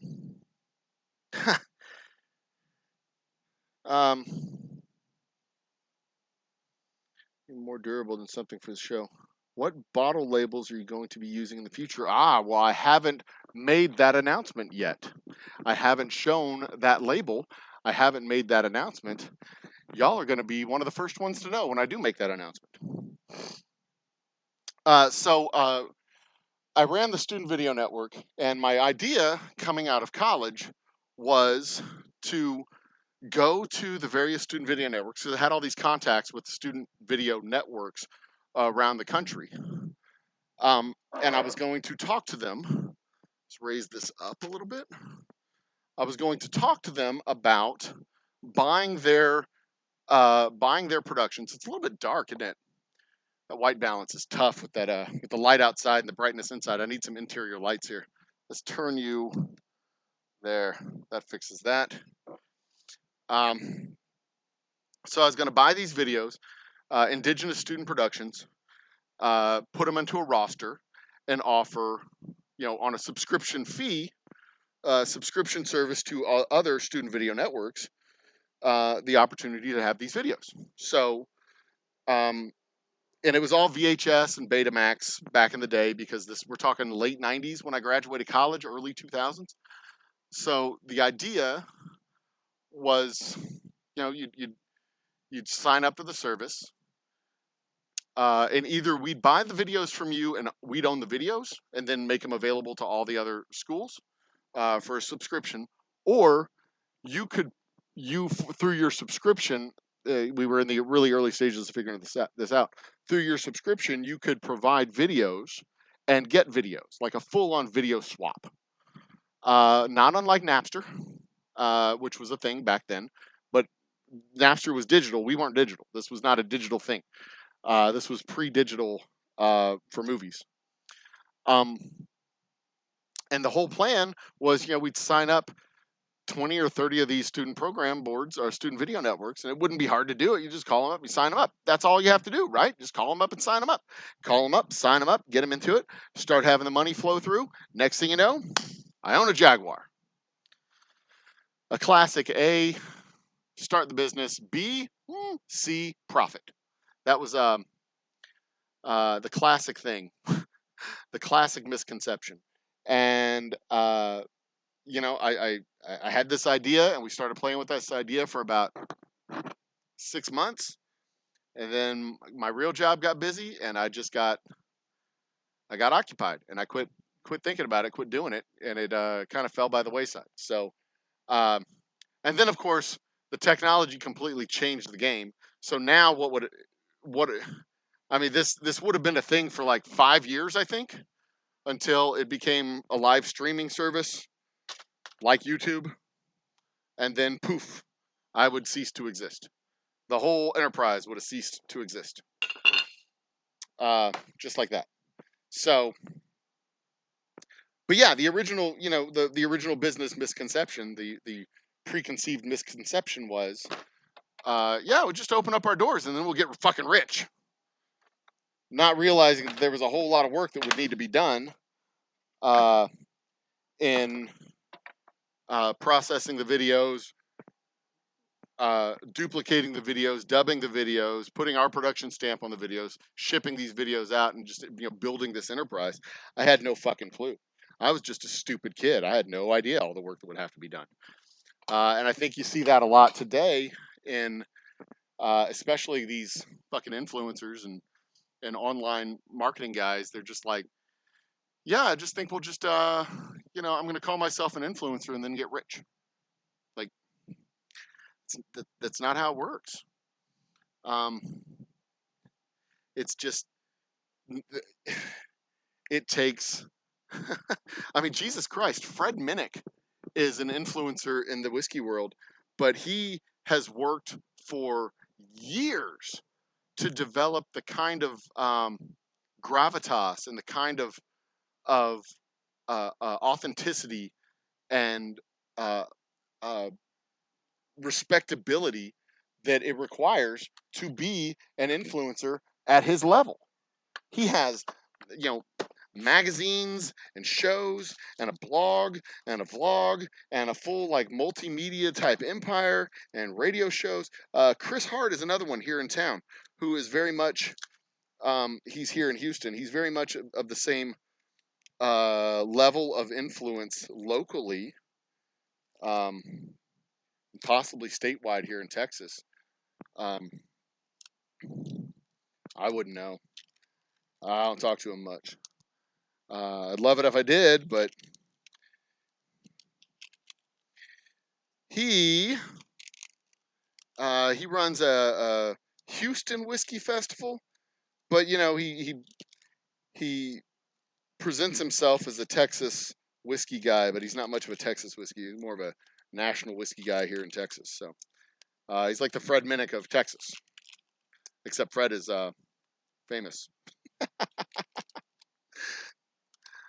But yeah, Chris has got a radio show here locally, and I don't think he does anything on YouTube, but he's got a radio show locally. He's got he does a whiskey festival locally. He does all kinds of stuff.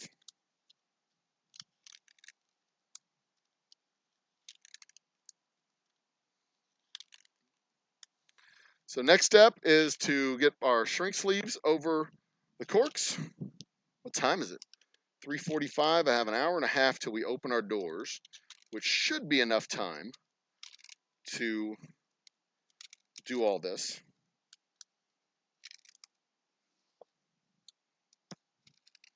Until we officially open our doors at 5 o'clock. But at some point this afternoon, I do have to remove my computer from the stream and take it over to the front of the house and plug it into the TV so that I can watch basketball. University of Houston plays Miami. Who else plays today?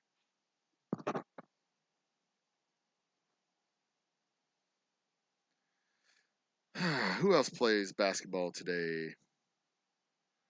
The NCAA bracket shows us. Let's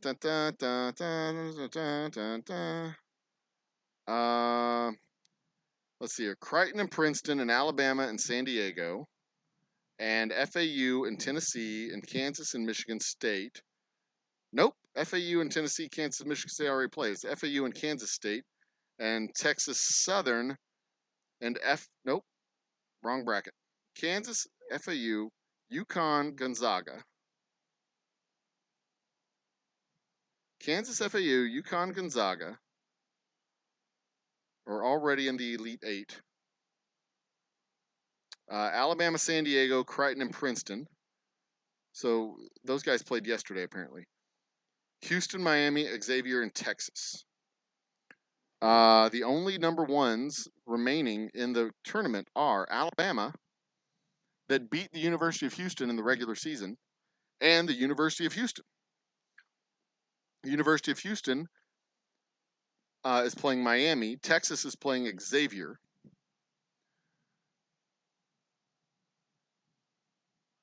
And Gonzaga beat UCLA, removing UCLA v. Houston from the potential bracket drama that we were looking at.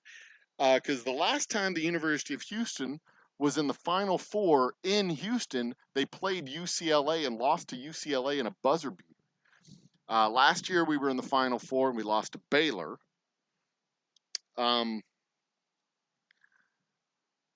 But this year we won't be facing UCLA because UCLA lost to Gonzaga. UCLA was the number 2. Gonzaga was the number 3. Looks like a pretty tight game. It was a 3-point game.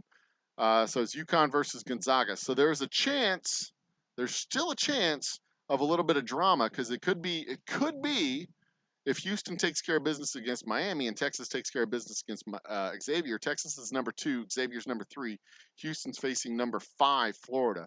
So if Houston beats Florida and Texas beats Xavier, we could have Houston versus Texas in a Final Four matchup or an Elite 8 matchup. And potentially Houston versus Alabama in the championship game, with Miami being with Alabama being one of only 3 teams that the University of Houston lost to during the regular season. Pretty fucking exciting. Even if you don't like college basketball, if you're not a big fan of college basketball, you can at least get behind some. At least locally, we can get behind some of the really cool drama that potentially would be happening in these brackets. Let me look back at chat. Where's that? There it is. We're warming up so fast when we start pouring concrete by the end of April. So support boards on the sawhorse. I messed up stack of oak trimmings. Sawhorse coming at the end of next week. We need 2 pairs of store lumber. Okay. So, as I was saying, next up, and if I don't finish this today, that's not that big of a deal. I'm going to get back at it tomorrow anyway. I've got to do the labeling Monday, probably Monday. I probably won't come in here tomorrow. I've got other work that needs to be done. I've got a lot of computer work and marketing work and a lot of the stuff that I have to do in general. Oh, cheers, CrossFitter.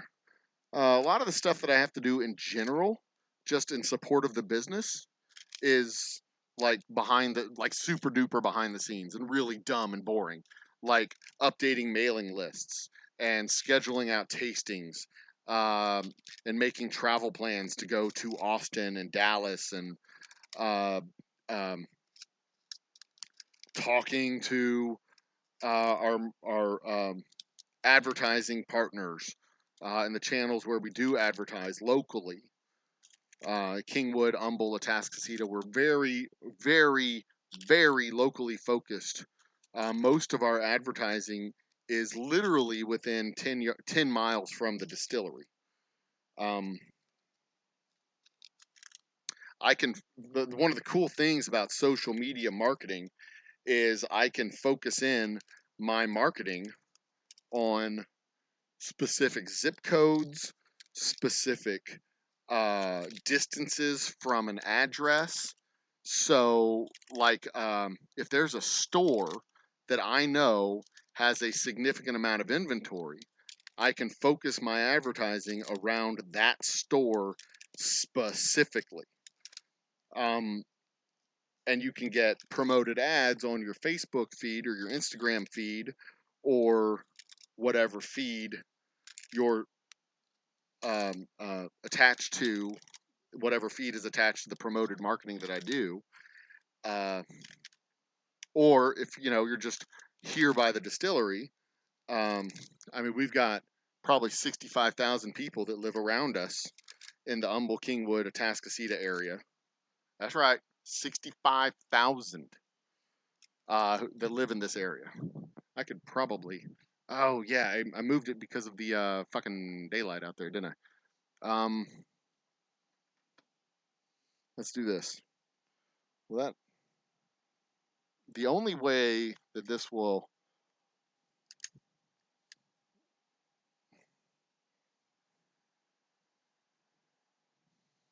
I'm gonna have to shut the door if I do this. Art by Sparkles is in the house. Cheers, Art by Sparkles. But at least I'll be over here in the light. Will this do the trick? Will I be visible?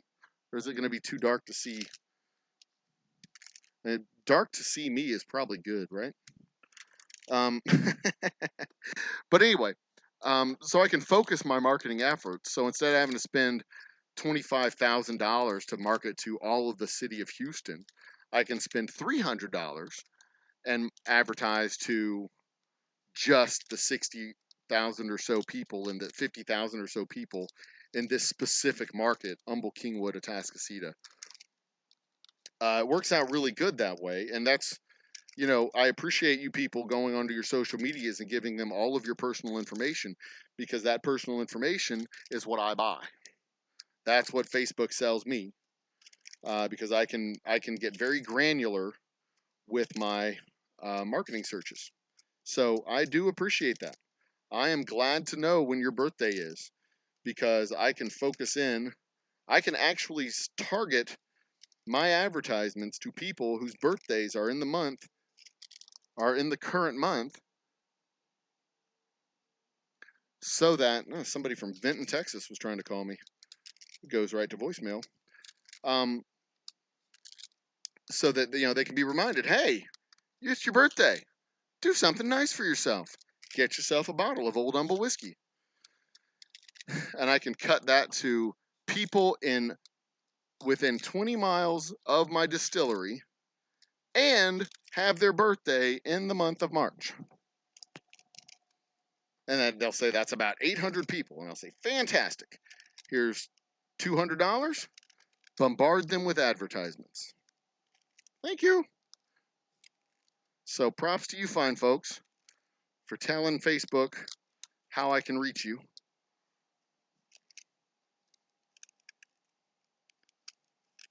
Mother's Day, Father's Day.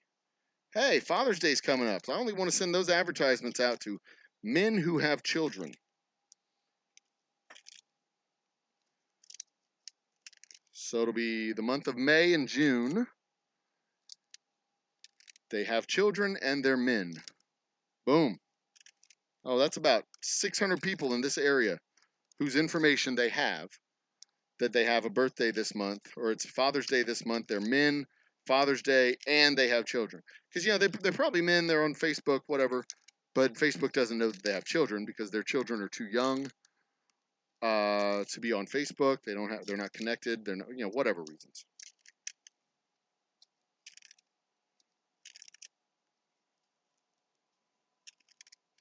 It really is a remarkable tool. And it's free because you're the product. But I also know through my interactions with marketing on Facebook how much information they have. Like, Jesus Christ. If y'all have ever seen The Social Dilemma, you know exactly what I'm talking about. You know, these aren't just bulletin boards that blindly have information just flowing out there. They're not just uh, a town crier yelling out whatever information has come to him in any random order. These are very sophisticated algorithms that know what you want before you do.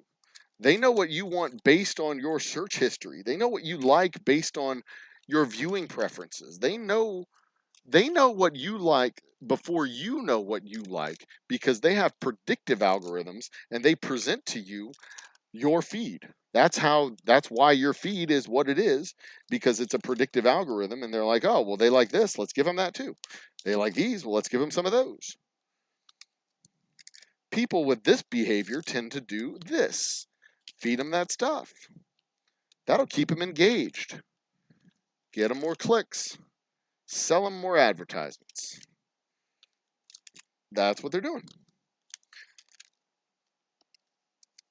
And we all know the game.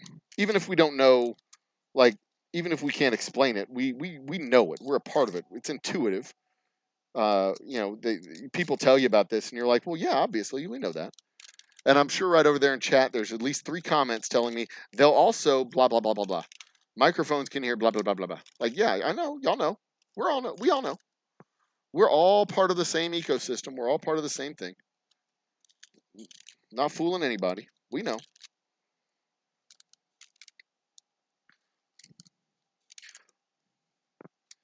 But more importantly, for people like me who use that data, is that y'all forget that we know.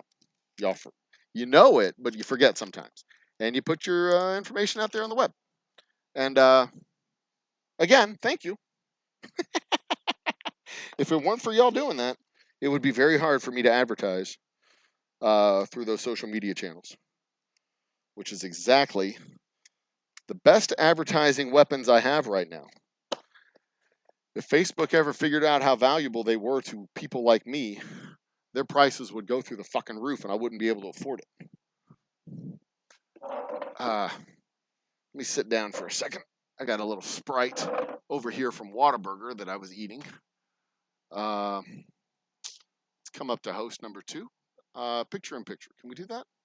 Yeah, there we are. Why is my HP camera? Oh, because it was deactivated. There we go. Hey, there I am. Hi, my name is the Old Humble Guy. I would like to talk to you about a subscription with Time Life magazine.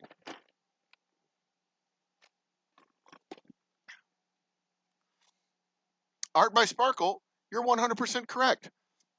You should absolutely order some of my whiskey. Go onto the website, send me an email. Happy to sell you a bottle. Crunch some ice right here in y'all's ear. How you like that?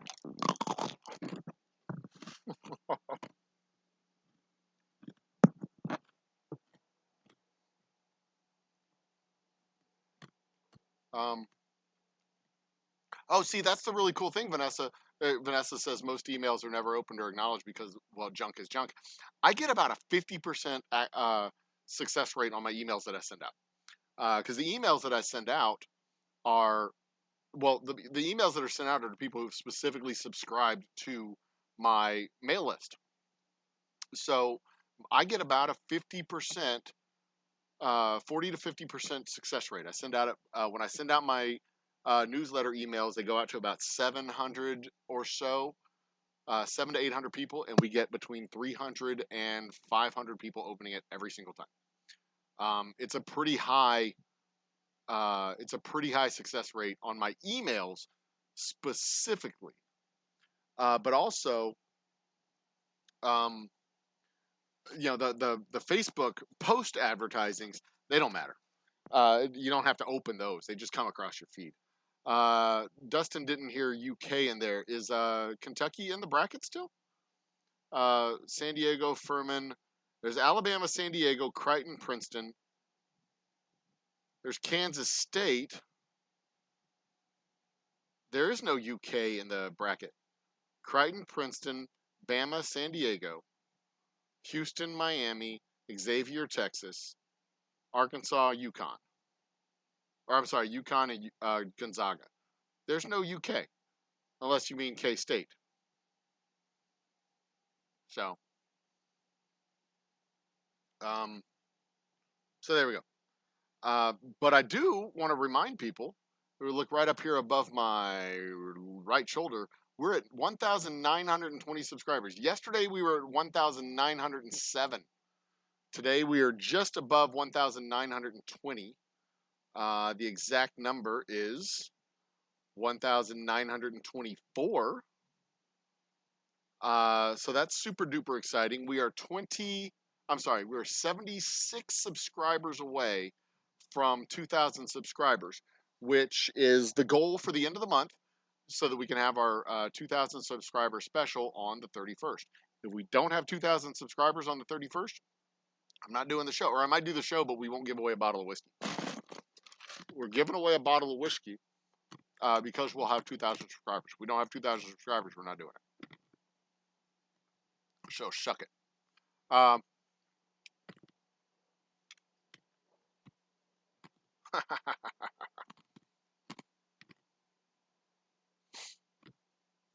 Let's see here. What are we talking about? All my elements are AOL. We're finally close. Jesus. Oh, good. My yard guys are coming tomorrow. Fantastic. Looks like a jungle in my damn backyard right now. Gwyneth Paltrow is in court right now. I don't know why. Apparently, she ran into somebody on the slopes in Utah, and they're suing her. I'm not sure what the fuck is going on with Gwyneth Paltrow, but I don't care that she's in court.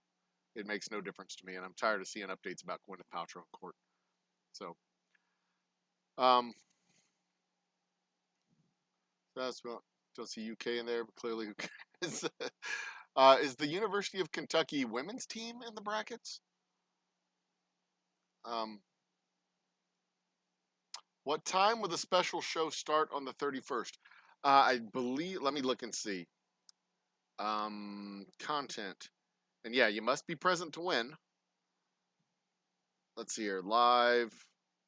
Nope, not there. Let's see here. Gotta go here. I gotta find it. Hang on a second. I don't remember what time I scheduled it for.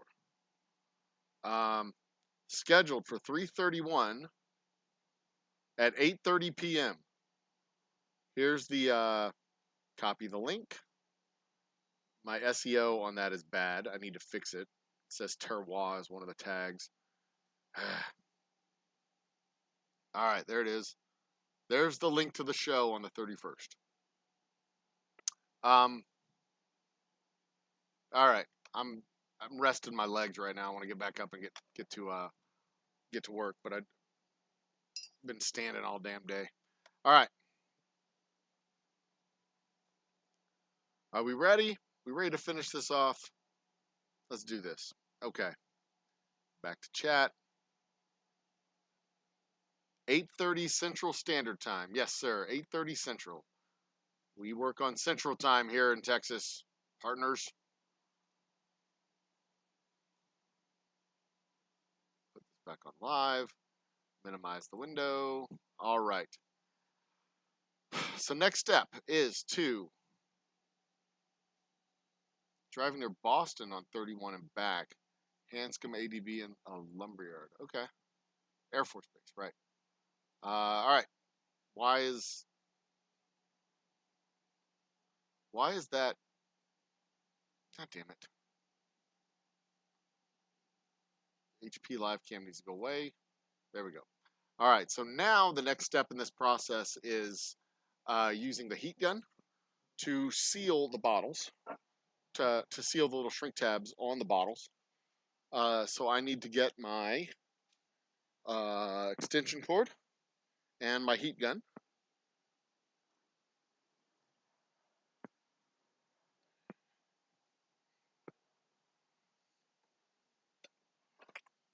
And my Lazy Susan.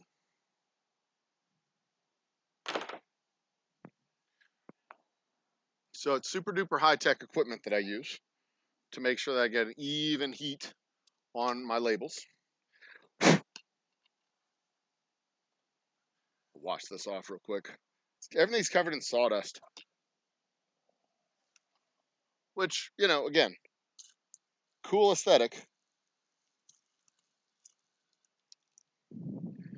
But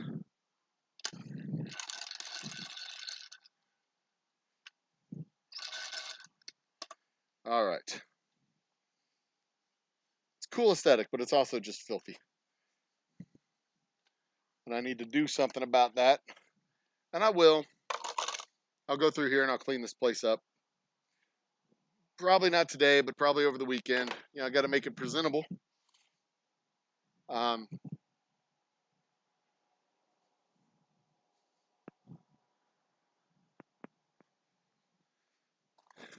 Walking out here to check on something real quick.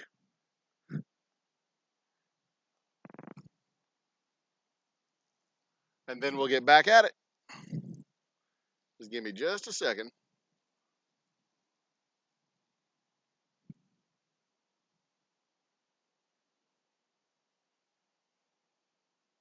Plumbing truck coming. All right.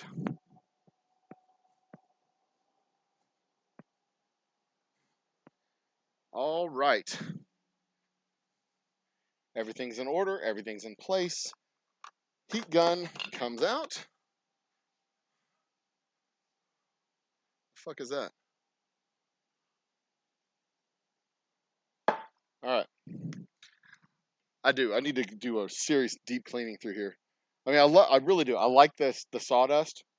I like the aesthetic, but yeah, everything's covered in dust. Everything's got a coating of grime and dust on it. I just can't have that. My OCD is going to get to me. Not that I have a very strong case of OCD, but it's strong enough. All right, so we're going to move the camera. We're going to get it out of the glare of the door. We'll go here.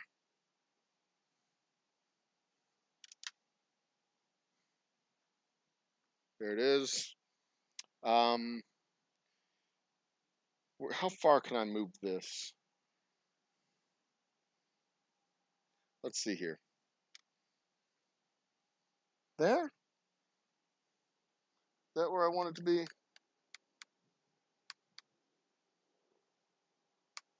Yeah, that's good, I think. I think that's good. Not too much of the glare from the door. We still get most of the table right here. Yeah. Yeah, this will work. All right. Next step. 220 times.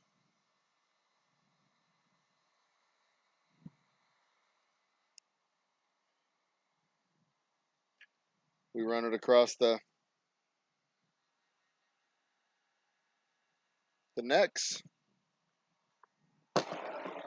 And we stack them up.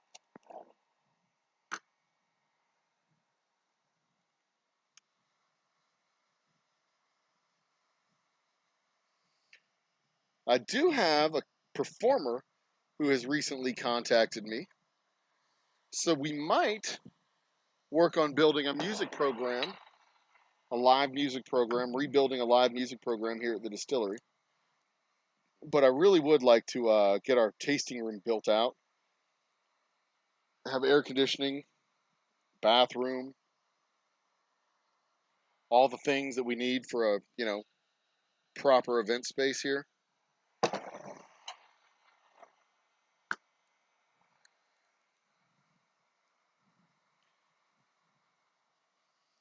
There's so much unfinished work on the building and the facility proper that I need to deal with.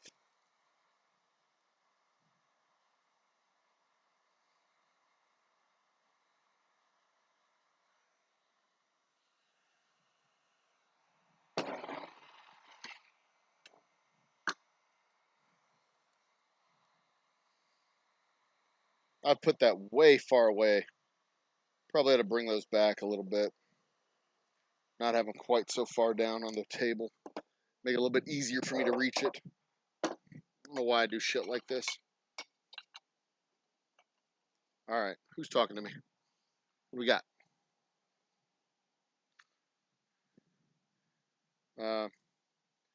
Hey, William, it was a pleasure having you here, man. I appreciate it. Thank you so much for the time. And hope to see you again on the 31st when we give away a bottle of our bourbon.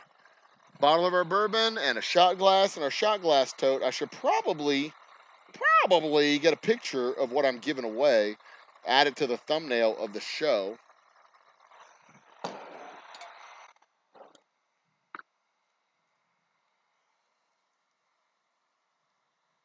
So that y'all can see what it is that I'm giving away.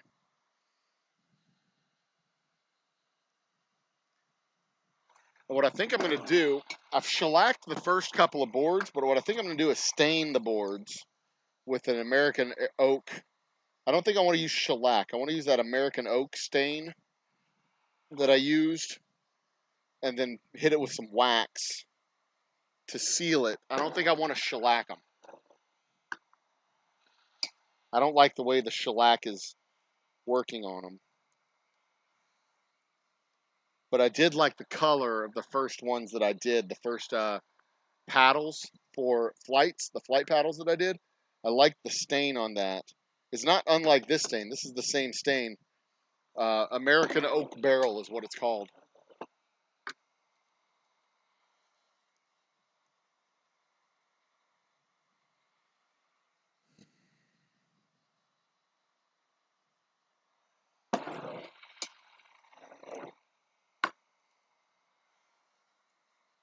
Okay, so the most I can do is a 1x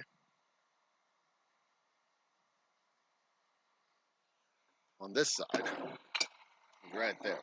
So the question is going to be, how far can I go this way?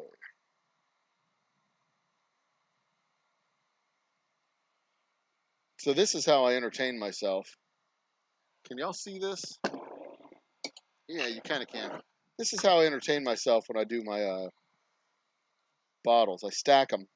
I mean, I know how many cases I have. I know how many bottles I have. 216. 220 rather.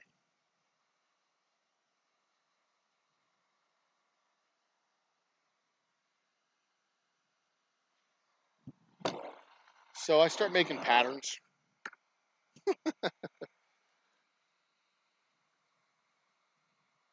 And I try to start with one at a time. 1x, a pyramid, one step pyramid.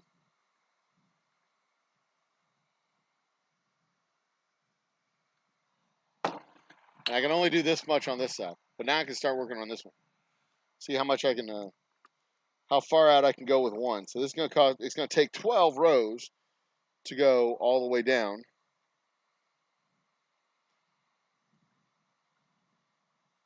So I'm not going to be able to do that. But we'll see. And then you'll see what the next one is in a minute. But I'm going to keep going. We're technically open at 5 o'clock, but I'm going to keep going until I'm done with this task. And then we'll shut down the stream because people might start arriving around 6 or so because they get out of work at 5 or 6 o'clock down in Houston. They start making their way up here. You know, we're 30 minutes to an hour away. They'll come up here, they'll change, they'll clean up, and then they'll come out to the distillery if they're coming out. So we're technically open at 5, but if people are going to come to the shop, they're probably not going to come until 6 or 7, which is fine. As long as they buy whiskey, I don't care what time they come out here.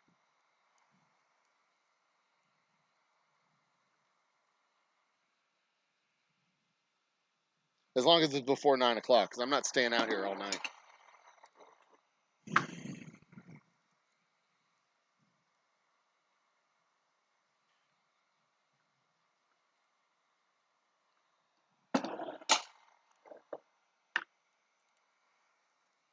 Oh, I blew a kid's mind yesterday. Tutoring math. Blew a kid's mind because he was doing repeating numbers and fractions that turn into decimals, and the decimals were all repeating decimals, like 9/11ths and stuff like that.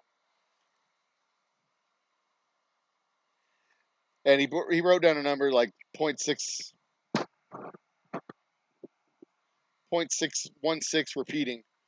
I'm like, well, which part is repeating? Is it just the 1, or is it just the 6, or is it both of them? Because he didn't put the repeating bar. Camera's over here. Didn't put the repeating bar on it. And he's like, oh, they're both repeating. I'm like, okay, well, you got to put that because that's not the same thing. 0.16 and 0.16 repeating are not the same number. It's close, but it's not the same number. And the further out you go, the closer it gets, but it's still not the same number. In fact, that's why you have to change it into a fraction so you can add it, because as soon as you stop the repetition process, you've got yourself a different number. 0.33 and 0.33 repeating are different numbers.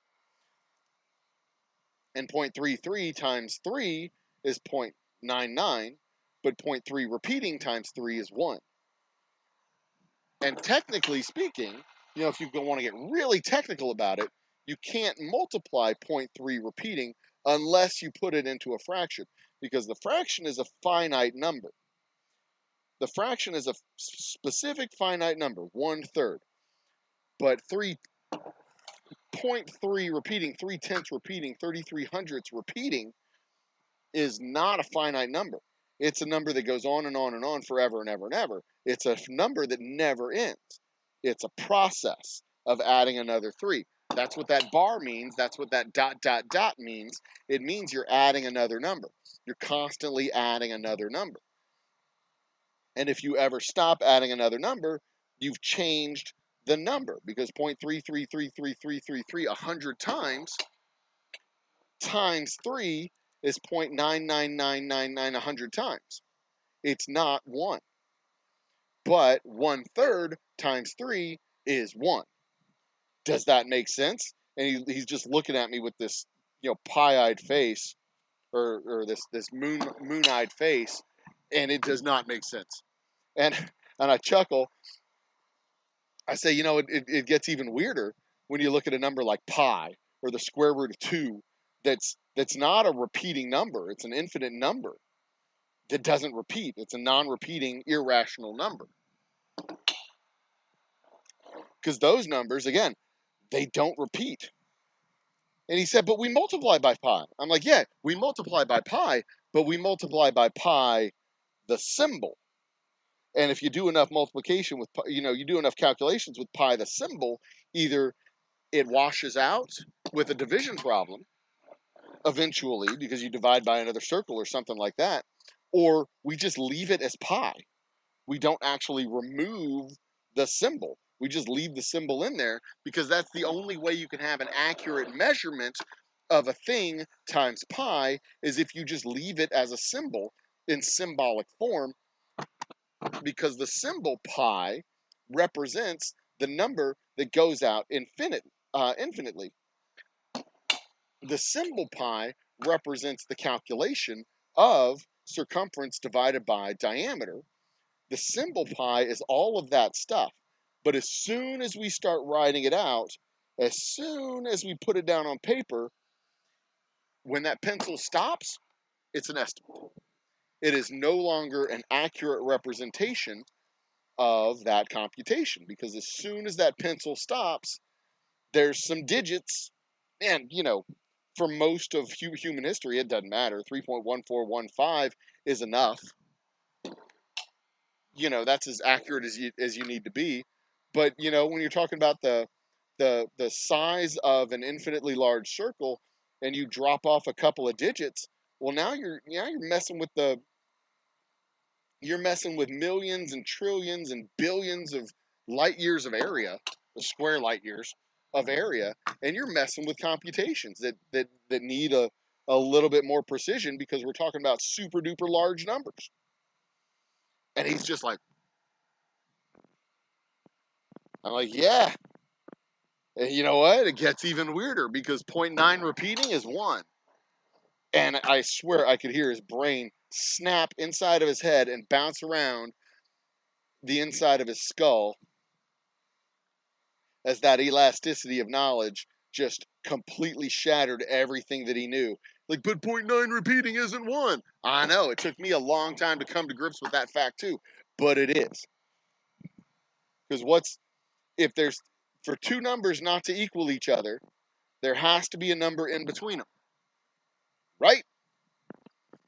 For two numbers not to equal each other, A minus B has to equal C. If A minus B equals 0, then A equals B.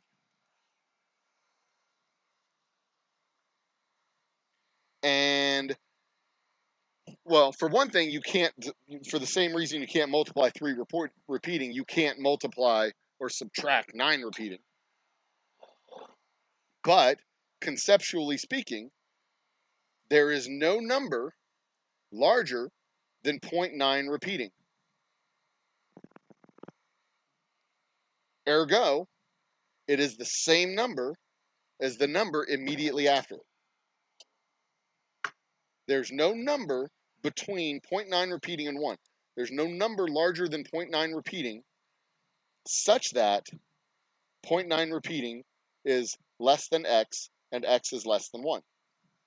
Ergo, 0.9 repeating equals 1. Because if you could subtract 0.9 repeating from 1, you would have 0. I'll let you think about that for a second before you argue with me.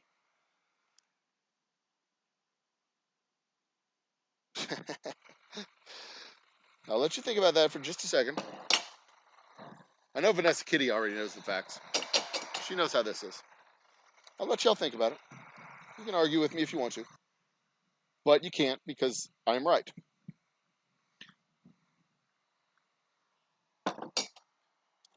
And also, 0.9 repeating is the numerological representation of 0.3 repeating, which, again, 0.3 repeating is 1/3, and 1/3 times 3 is 1. Ergo, 0.9 repeating equals 1.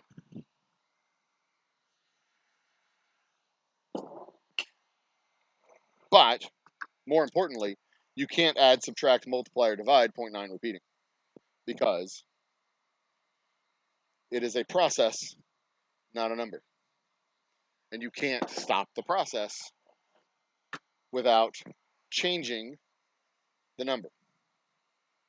Bum, bum, bum. Okay, now you can scoop your brains up off your shoulder since they melted. We spent 10 minutes talking nerd geek stuff.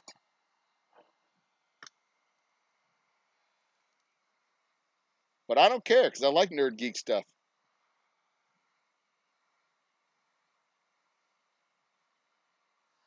And see, I would zoom that camera in on the Lazy Susan, except I keep moving further down the table, so I'd have to keep moving the camera.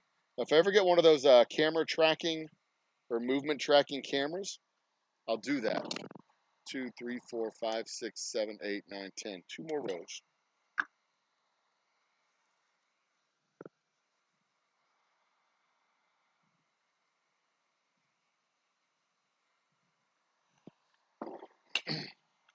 Got another kid who was struggling to comprehend surface area of a 3-dimensional object. because he kept trying to, you know, it was like a triangular prism or something like that. And he kept trying to multiply for the triangles on their side, you know, because it's base times height for a triangle, right? Base times height divided by 2 as the area of a triangle. He kept trying to multiply the surface area of the base of the object times the height of the triangle. And I kept telling him again and again and again and again, like, no, it's a two-dimensional side. You're just finding, if you're multiplying the surface area, you're finding 3 dimensions, man. That's volume. You're not doing volume yet. Stop it. I swear to God, I was 5 minutes away from making him do jumping jacks and repeating the process as he did jumping jacks. Surface area of the sides, add the sides together. Again, surface area of the sides, add the sides together. Again, surface area of the sides, add the sides together. Again. Jumping jacks is a very effective tutorial method for all of y'all who have never had kids. Make those kids do fucking jumping jacks. They figure this shit out fast. They don't like doing jumping jacks. They do burpees.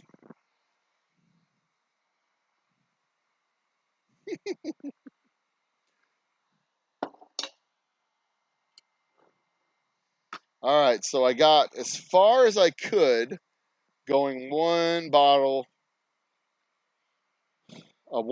step. So next thing is 2 bottle steps. So I got to get rid of this triangle of bottles.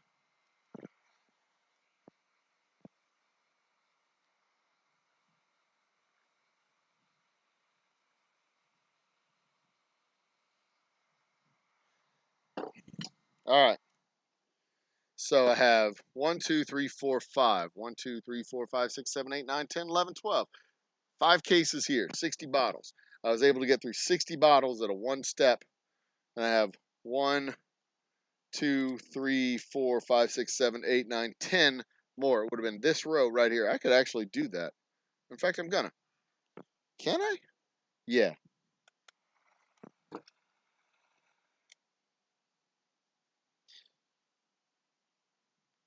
The heat gun to seal up the plastic. Exactly. Exactly. And you know, yeah, if we had a full crew, I say this periodically. If I have a full crew working with me, I can usually, you know, I'd be done by now. With a full crew working in the shop, when I have 2 or 3 volunteers working with me, I would be doing the labeling at the same time that I'm doing the bottling. You know, we get a head of steam ahead of us, right? So we start the filtration. It goes through the snake. We start the filtration and give it about 5 minutes, and then I start the bottling. And then we start the bottling, and right after we do the bottling, we start up the capping. So we get about 2 runs of the bottler going. So we have about 8 bottles laying around over here, and then we start corking them up. And then as we're corking them up, then I start doing the sealing process. I start sealing the bottles. And then and this process is slightly slower than the bottling process, the bottling and corking. So we'll get a bit of a stack up behind me as I seal the bottles, and that's partly because I'm doing a bunch of other stuff at the same time.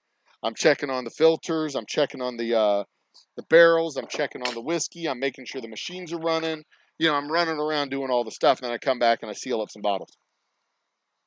And then we have the next set of people on my label machines at the next table over, grabbing the bottles, taking them off this table, putting them on that table, putting the labels on them. And we usually have one person doing front and back, but we could easily have one person doing front and then one person doing back. And then those bottles kind of stack up on the other side of the table. And then the final step in the whole process is you take the bottles, you put them in the box, and you put a box on the pallet. But as I'm doing this, when we have our full operation going, as I'm doing this, Lisa's usually taking the bottles off over there to put labels on them. So as I'm doing this, stacking up a head of bottles over here, these bottles are also vanishing. So more are coming this way, more are going away over there. And then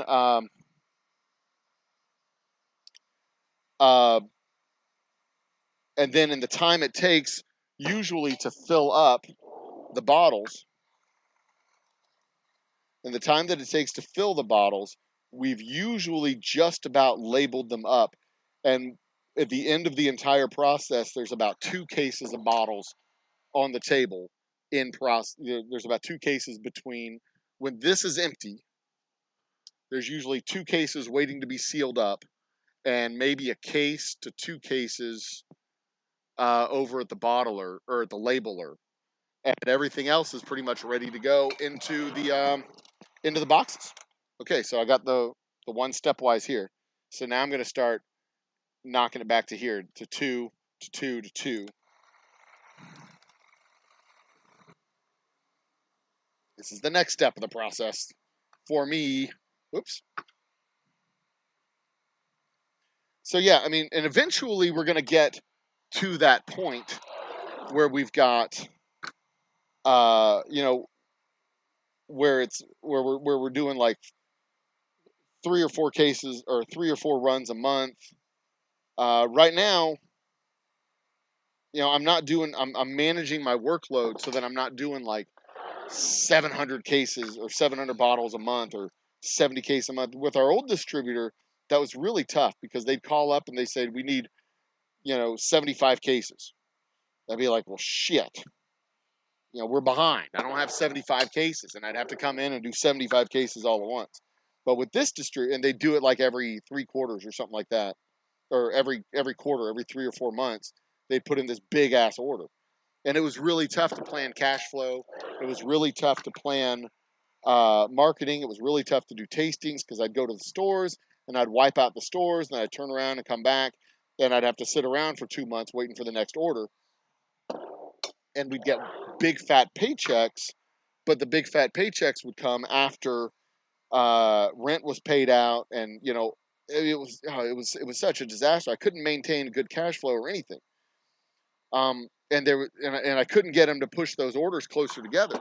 They'd order the 70 cases, we'd sell the 70 cases over the course of 2 months, and then we'd have to wait a 3rd month for them to place the order, and then they'd come and pick it up in the 4th month, because it would take me a couple of weeks to do the whole order, even with a whole crew. It was a really tough relationship with that distributor because they just would not smooth out their orders. They wouldn't do it. And it was really hard.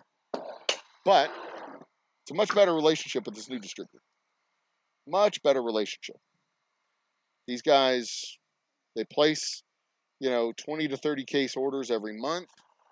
Gives me a chance to schedule out my trips and go out and do road shows every month, every couple of months. I can come in here and plan for production. I can, it's a manageable production process. It's a manageable marketing process. Everything about it is manageable. And I would like it to be less manageable. I'd like to be pushing out 50 cases a month, 60 cases a month. But this is much better than pushing out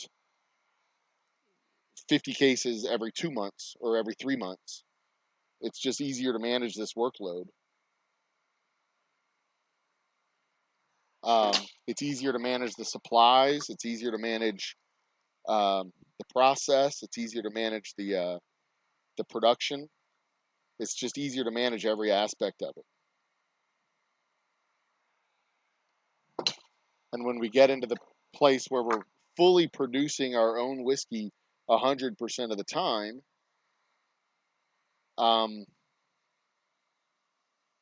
it'll be easy to make that transition because I'll know how much how much we need to make and how much we're selling, and I'll know how much of a lead time I need to give it and how many more stills I need to buy. The dream.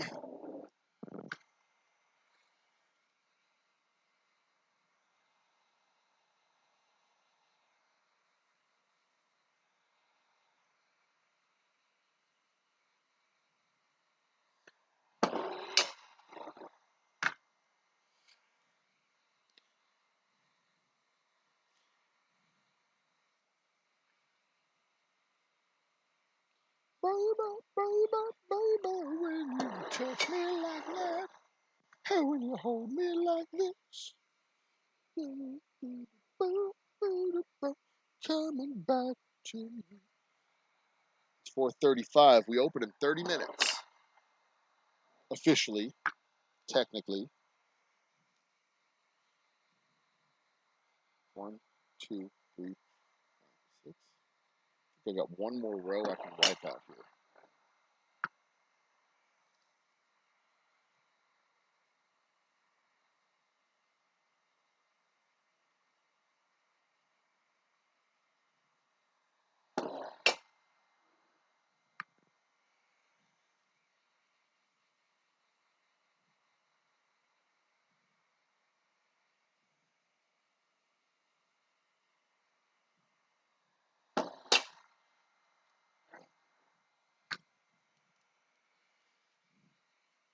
An open letter to people who want free shit.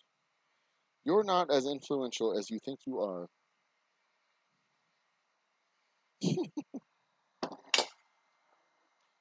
The 6 people who watch your YouTube channel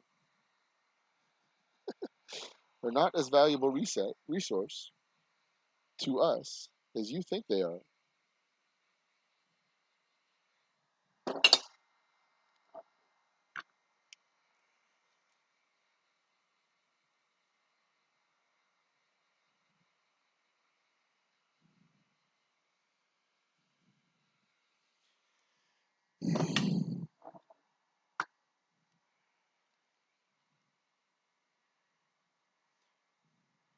But if I abruptly shut the stream off, it's because a crew of people just showed up. So don't mind me, guys. I'm just going to finish up my work. Y'all got a question? By all means, ask away. I am happy to answer any question you might have. Princess, Vanessa, whomever else is out there.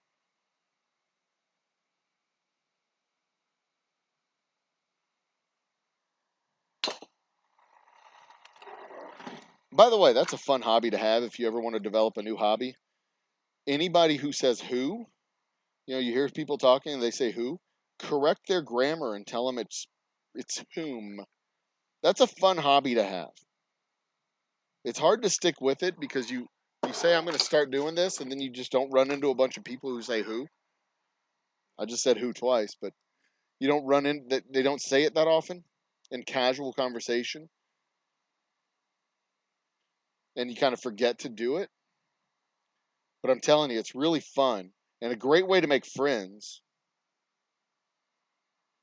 You're a blast at a party. Everybody wants to have you around.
Not a guamer. English is a girl.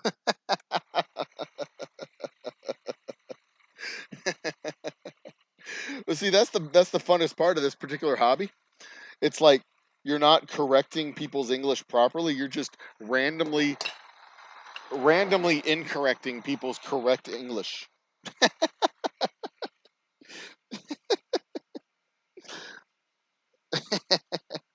That's what's fun about it. It's just randomly incorrecting people's English that's correct. Oh, it's even funnier if it's English if you speak English as a second language.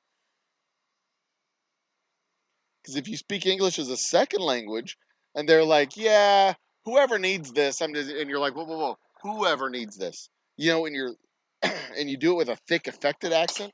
It's even funnier. Oh,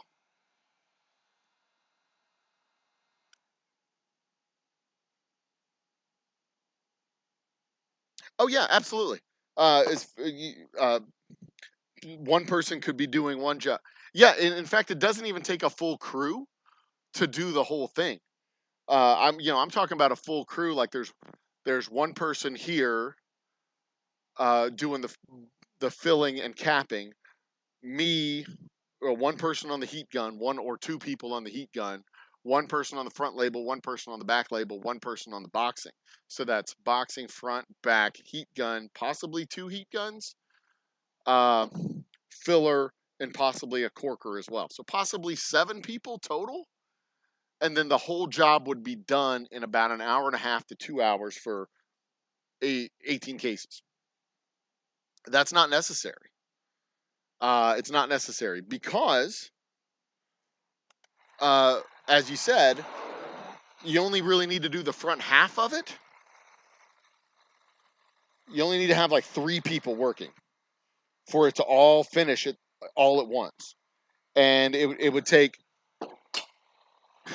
doubling the number of people to 7 does not half the process.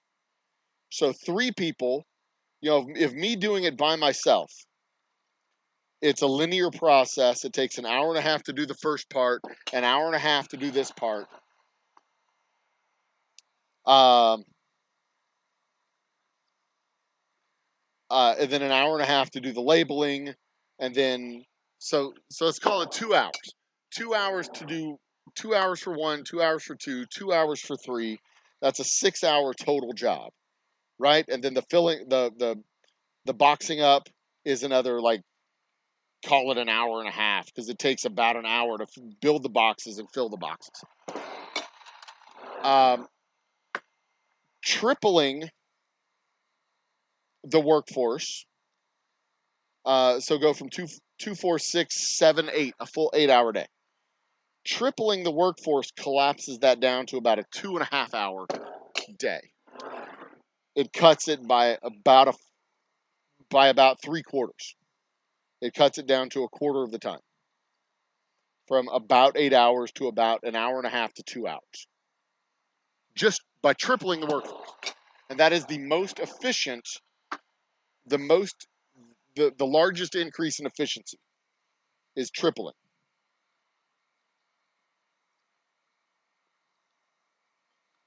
Um, because if you quadruple, if we double the force, if we double the team to 2 people, it goes from 8 hours to about, for between 5 and 6, 8 hours to between 5 and 6 hours of total time. And usually we don't finish it. If there's just 2 of us, we don't finish it in the first day. We get close and we're like, it's fine. I'll finish it tomorrow. No big fucking deal.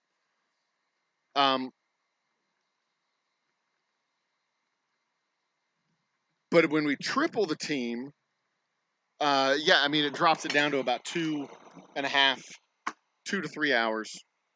Knocks it out pretty fast when we triple the team. Um, I already did the 2s, right? Yeah, I'm on 3s right now. 2, 3, 1, 2, 3.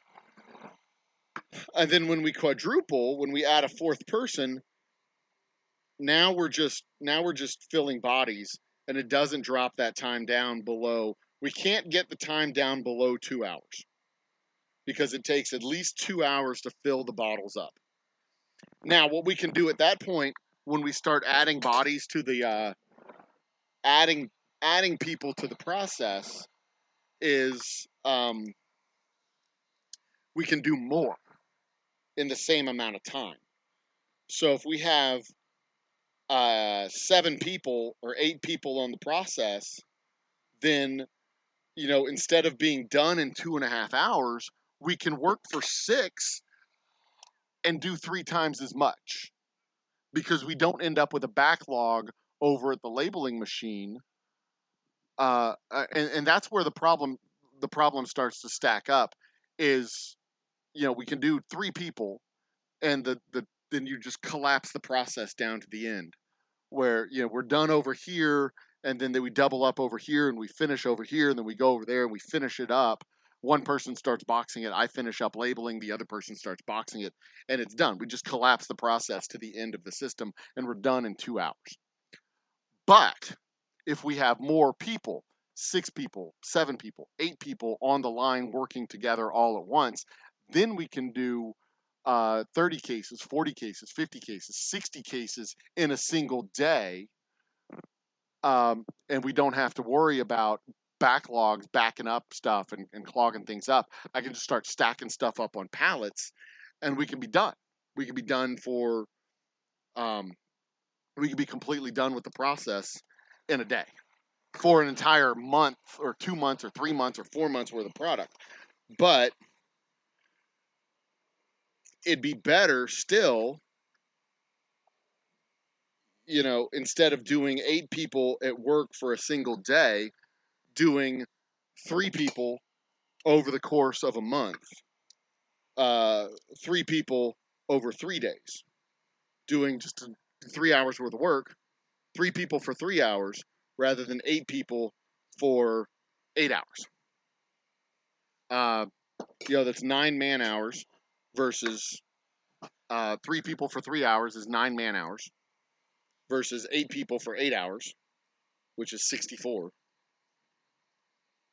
Getting it all knocked out in a day, because we can do the same amount of work as the 8 people in 8 hours. We could do that in 6. 3 people in 6 hours. Because we just do 2 days, 2 runs. Everybody come back tomorrow. We'll do it again. And they can get on with their life. And come back the next week and do it again. And come back the next week and do it again. And then we can go do other stuff, like festivals and tastings, and open up the tasting room, and do some other stuff like that.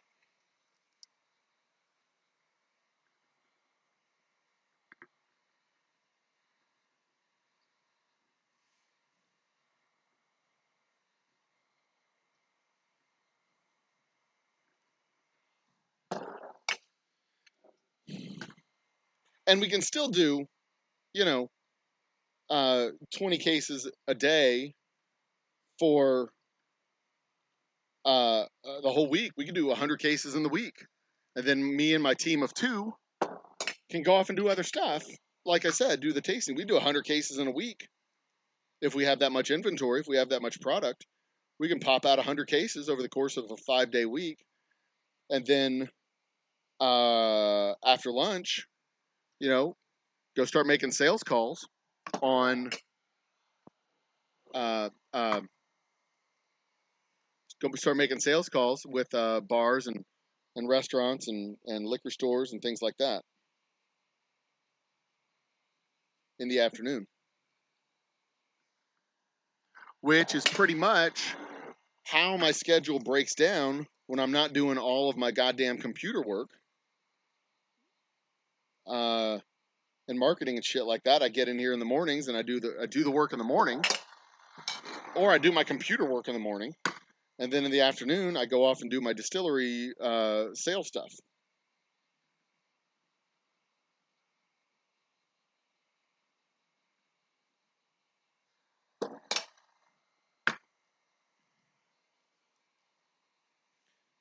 And before I picked up this extra part-time work, because we have an extra mouth to feed in the house.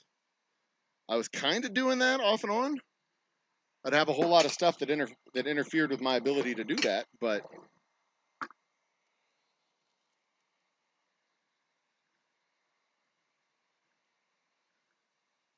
that's kind of how we did it.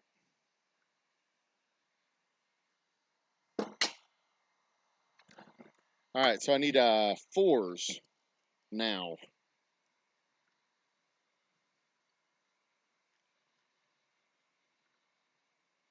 And I didn't do my symmetrical thing.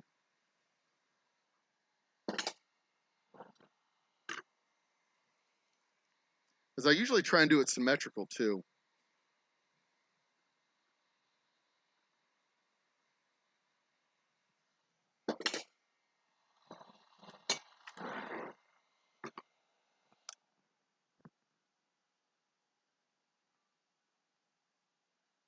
Old Humble Bottling Company, yes.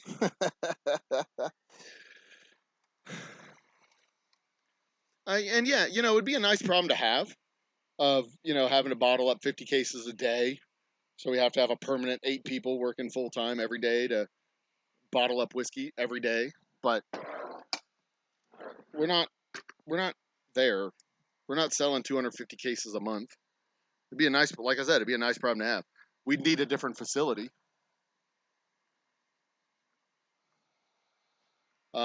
We'd need a much bigger facility. We'd need a much different operation. At that point, we would probably get a fully automated bottling line to pump out 250 cases a day, and then we wouldn't need 8 people doing it.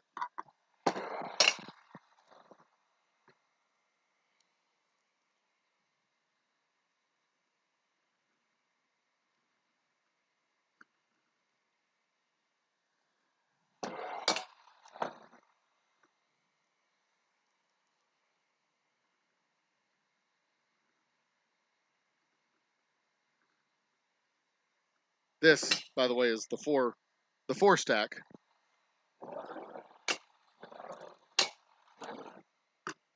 Now we're moving on to 6.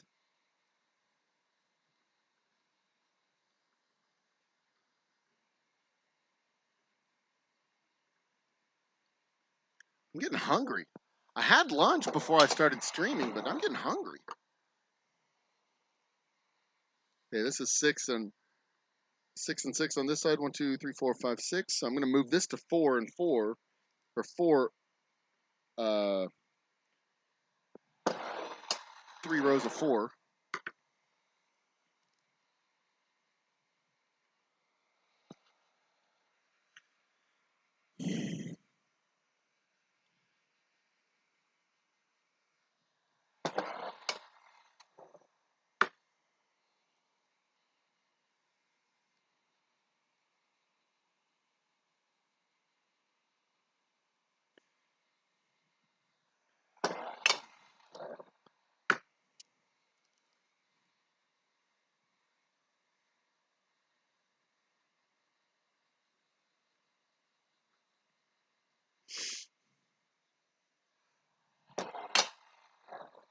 I guess the biggest challenge right now is being able to have enough time to do the things that I need to do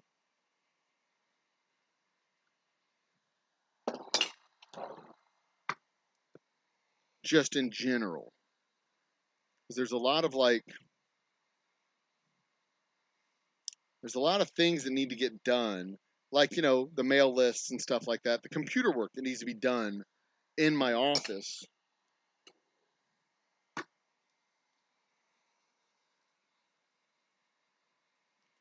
That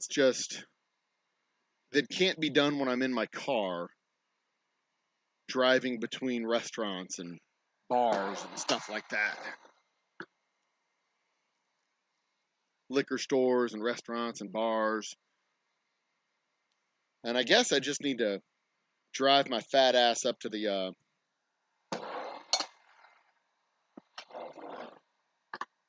investment company that owns Zips Liquors and sit down with a bottle of whiskey and try to get an appointment with those guys.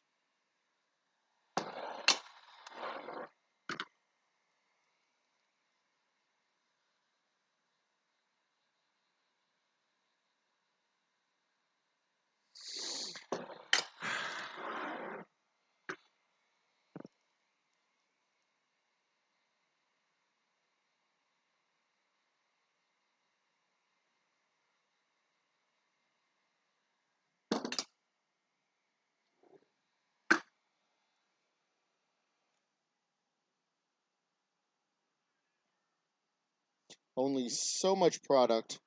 Yeah, I mean that's it's also just manageable workloads and manageable teams and manageable labor.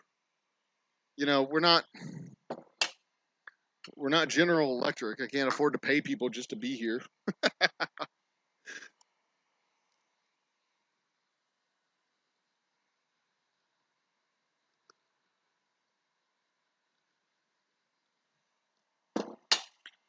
And companies don't exist simply to provide paychecks. Companies exist to return value. In America, we are taught they return value to shareholders. In the rest of the world, their existence is to return value to their stakeholders. The stakeholders include the employees, investors, employees, contractors, vendors, the community in which they live and operate. The stakeholder argument is a much broader argument than merely the shareholders. You can return value to your shareholders and not be valuable at all. There's plenty of companies that return value to shareholders, but they do a net negative to the community.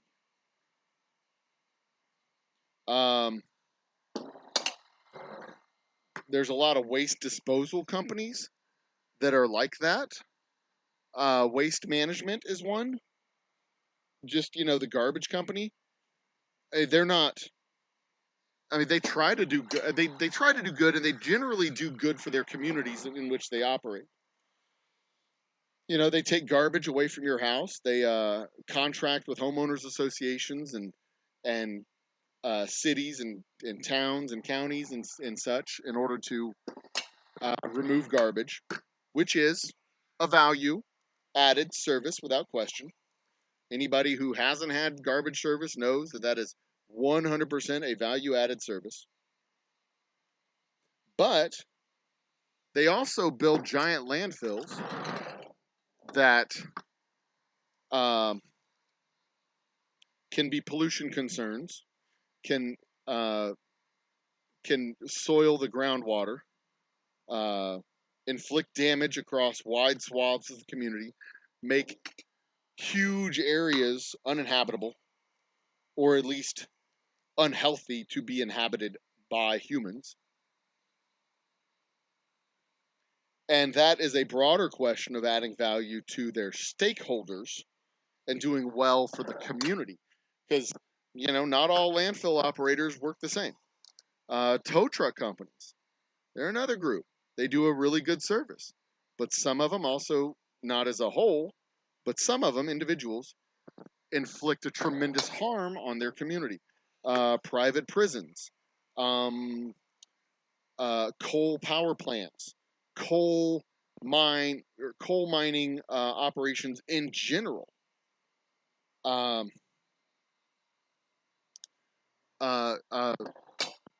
There's a paper company. I can't remember the name of the paper company. Georgia Pacific, that created a huge Superfund site and cancer cluster here on the south or on the east side of Houston. Made a tremendous amount of money for their shareholders. Did a tremendous amount of harm to their stakeholders. This Norfolk Southern, this railroad, they have this huge chemical spill, this derailment, huge train disaster, giant plume of smoke, huge ecological disaster. Well, they returned a tremendous amount of value to their shareholders, their stakeholders, the communities in which they operate, their employees, they have been done a tremendous harm. And a lot of the cost of that harm is offloaded to the government, the EPA, super funds, all that stuff. They don't have to worry about it. They'll pay a fine, but the fine will probably be cheaper than the cost to clean up their mess. Who else? What other companies do stuff like that? Oh, this bank, SVB, Silicon Valley Bank. They made a tremendous amount of money for their shareholders, but their stakeholders, which would be their depositors, their creditors, their employees, the rest of the people in the community, other banks that had money on deposit with SVB, other banks that had SVB's money on deposit, all of those guys harmed by their actions of their risky investment policies and their non-diversified investment policies, which they did specifically so that they could make return value to their shareholders. Their shareholders made money. Their stakeholders got fucked.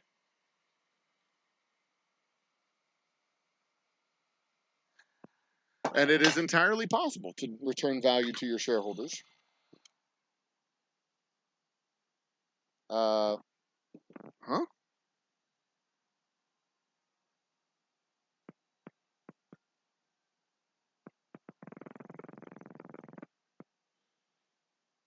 Funnel cake?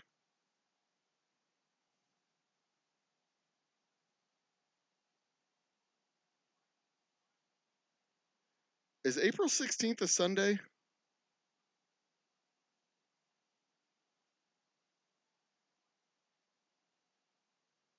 Yes, it is. Okay. How is...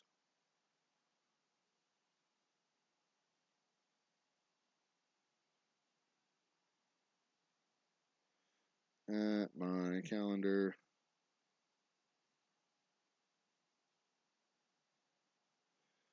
Okay.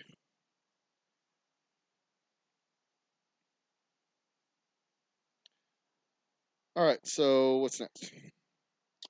I got to finish this. I got 1, 2, 3, 4 cases left to go.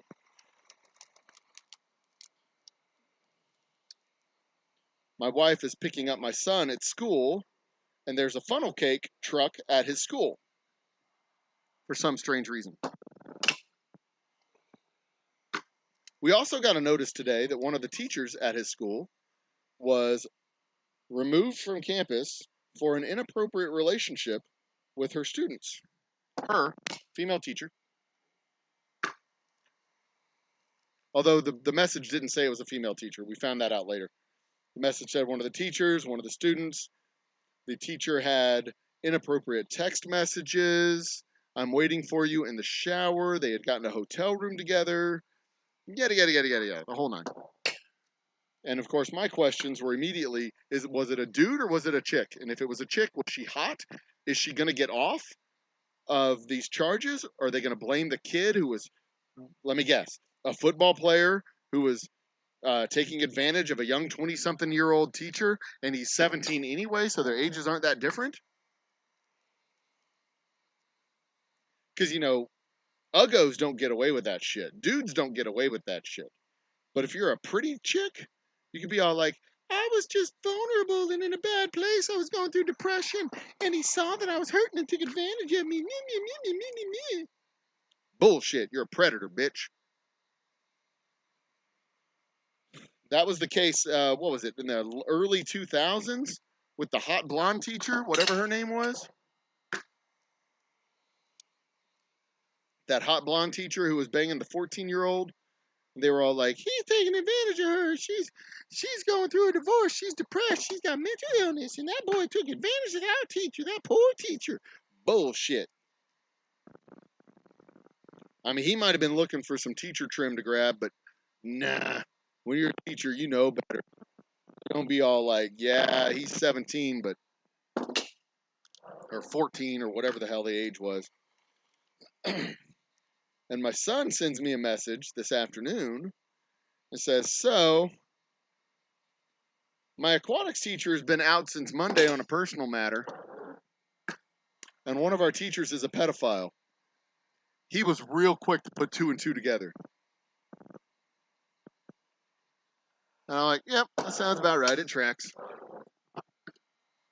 Because this was the same teacher who had this student in her class who was misbehaving. It wasn't her student. It was just some student that would come over, and the other teacher would let him come over to her classroom. And my son, he was grabbing people's asses last year, and my son damn near kicked his ass when he put his hands on my son.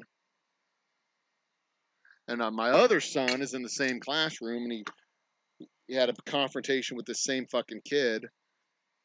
And I called up the teacher and I said, look, lady, you better stop this kid from coming to your classroom, or I'm going to escalate it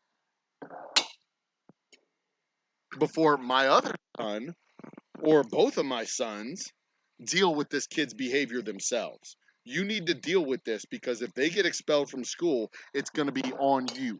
And I'm going to be pissed off. And we're going to escalate it, and we're going to have serious problems. The kid was gone the next day. And I just wonder if these two pieces fit together in a way that is less than appropriate. I mean, it could just be fully random, unrelated, unusual behavior, because that happens. It could be just randomly unusual behavior that's not connected. Could be. But more often than not, when there's weird behavior in one side and weird behavior on another side, that weird behavior tends to be connected. You know what I mean?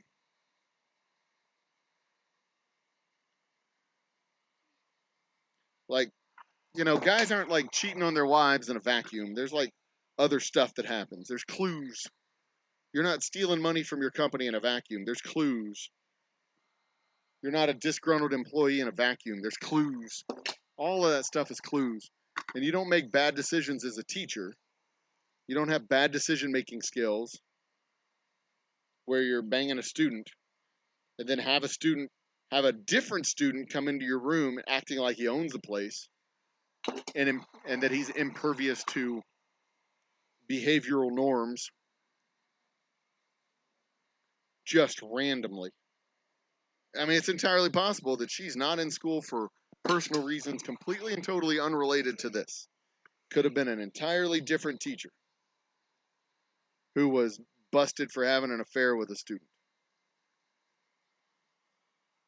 But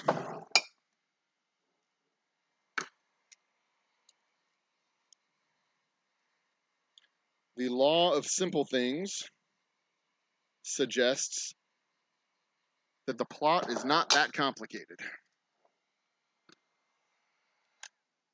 Tennessee Valley Electric Cooperative messed up a lot of employees a year ago in the history I read about. Oh, yeah. The Army did it too.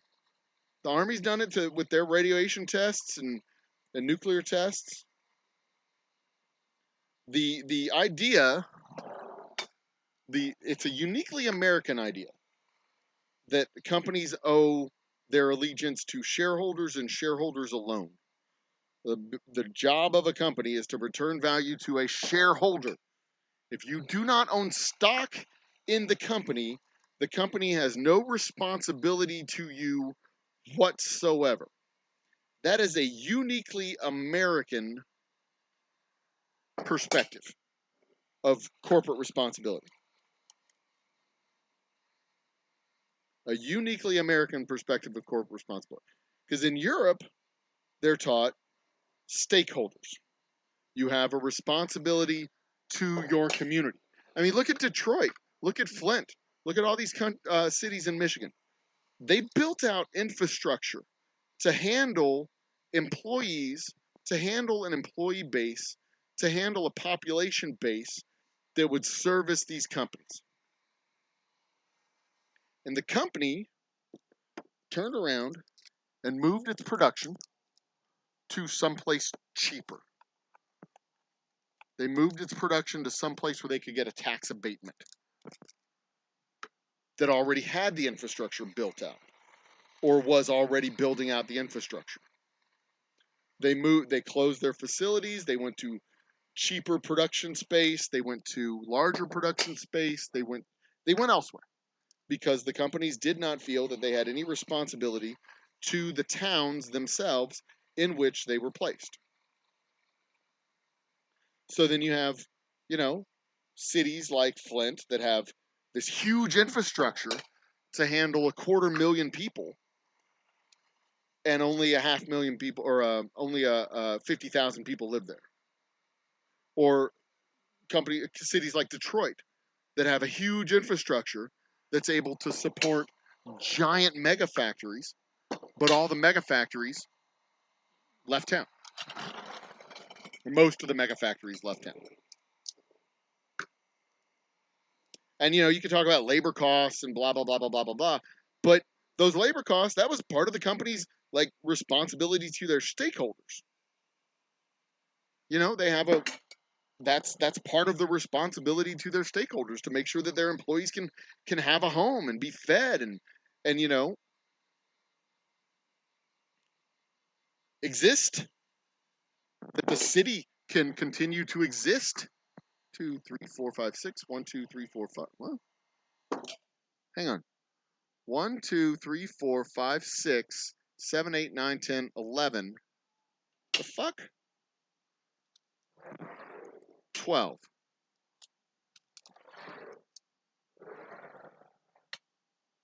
I'm all right. Fine. That's right. I mean, that is. They saw that they felt that they had no responsibility to their community, so they left.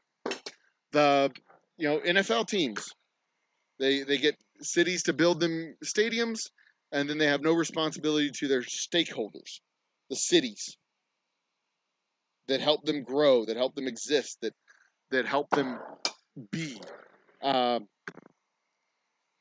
The Baltimore Ravens, rather, when they left Indianapolis, the Colts, they felt they had no responsibility to Indianapolis. They left. In the middle of the night, slinking out. I mean, I get it when it comes to a baseball team or something like that, but you got to go where there's a market of people that'll come to your games. You want to have your team near your ownership group. Your ownership group is in Seattle, or your ownership group in Seattle sells, and you sell to some ownership group in Oklahoma. You couldn't find an ownership group in Seattle that wanted to buy your company, whatever. I get it. I do. But there still should be some kind of compensation paid back to the city when you do stuff like that. They built a city in part to support you. They built infrastructure in part to support you, your company, or at least companies of that scale. I mean, my company's chicken shit. They didn't build any fucking infrastructure for me. I pay my taxes. They don't build any fucking infrastructure for me. This road looks like a goddamn Syrian runway.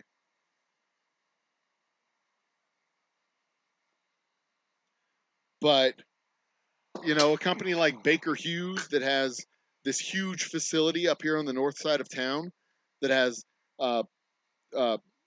water mains and plumbing and infrastructure, road infrastructure and electrical and all kinds of civilized structures that come out to the building that they built for the building, the city built for the building.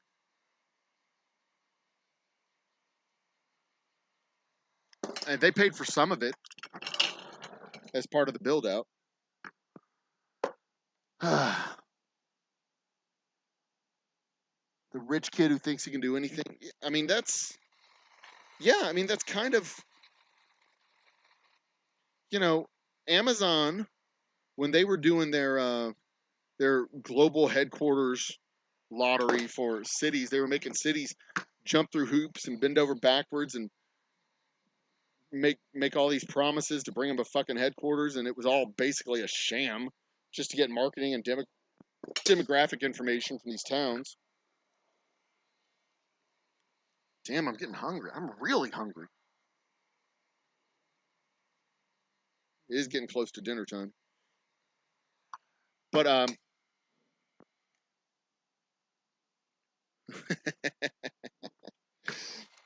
but but yeah, and there's like entire towns that get ruined because the company shuts down.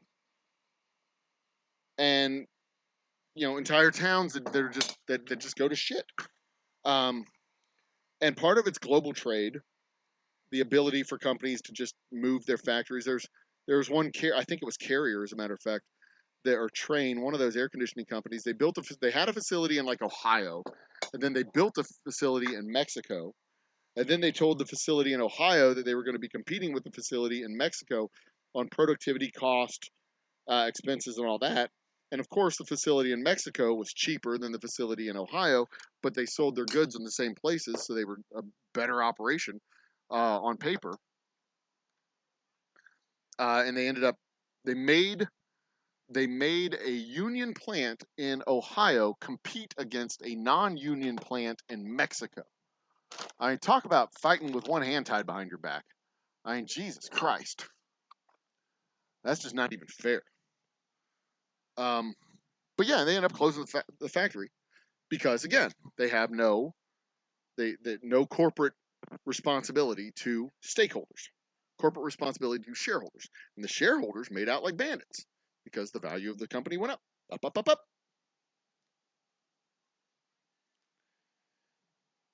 Profit over everything. Profit uber alles.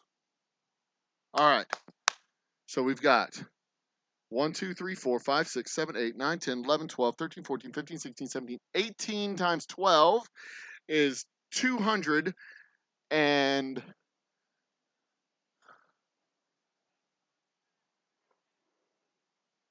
it's 240 less 24. So it's 100 and fuck.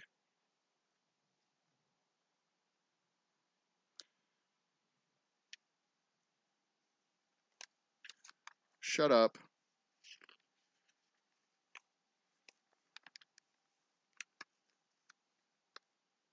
$220. Right, because it's 240 minus 24, which is 216 plus 4, 220. 220 bottles of 220 bottles of whiskey on the wall. 220 bottles of whiskey. You take one down, you pass it around. 219 bottles of whiskey on the wall. 219 bottles of whiskey on the wall. 219 bottles of whiskey. You take one down, you pass it around. 218 bottles of whiskey on the wall. 218 bottles of Boomtown. 218 bottles of booze. So this particular order, 220 times 30 is $6,600. That is $6,600 of product right there over my shoulder. Because that product gets sold for $30 to the distributor. Gets sold for $30 to the distributor. If I sold it all here, I'll probably, I've got two or three cases here on hand. I'll probably, in fact, all of this is probably going to go to the stores. All of this will get picked up hopefully next month. That's my goal, is to have all of this picked up next month. So that in May, at the end of May or the beginning of May, I can announce our new label, and have our next set of whiskey come out at the middle part of May. Next month in April, we are going to release our special edition 24-hour or 72-hour blackout Boomtown bourbon, which will be available only here at the distillery. And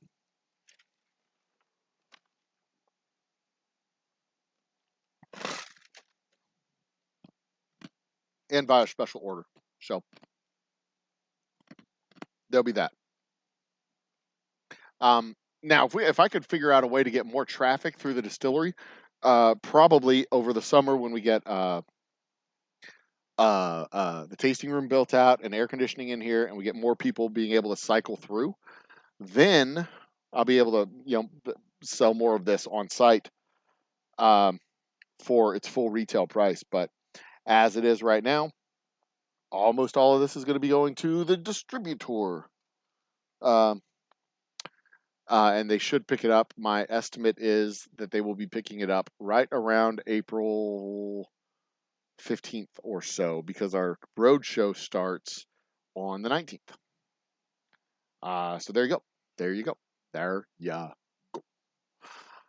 So anyway, okay, it's 5:30. I'm going to run down to the corner store and grab myself a bite to eat. I think, should I? Should I go ahead and run to the? I mean, I'm super duper excited that we got the new camera. So what had happened was my capture card burned up, and I had a capture card, and the capture card it was this fat USB plug, and it kind of crammed into where it was going to go, and everything kind of got jostled aside. So I got a new USB card, and it has a USB extension cord, and the capture card plugs in to the extension cord, which plugs into the phone cable on the camera. And oh baby, it is fantastic, so fantastic. And now I can take this camera, my good camera, and record some videos over here at the bar, which I'm also planning on doing in just a few minutes. Got a couple of cocktails that I'm going to make here at the bar with our Boomtown bourbon. And do the video for the cocktails. And it's just going to be, I'll be able to do some stuff. Yeah. And I'll be able to set the camera up and put the camera like on a stable position and bring my computer around to the side and then just do a whole series of commercials, like a whole series of videos. That'd be fucking cool.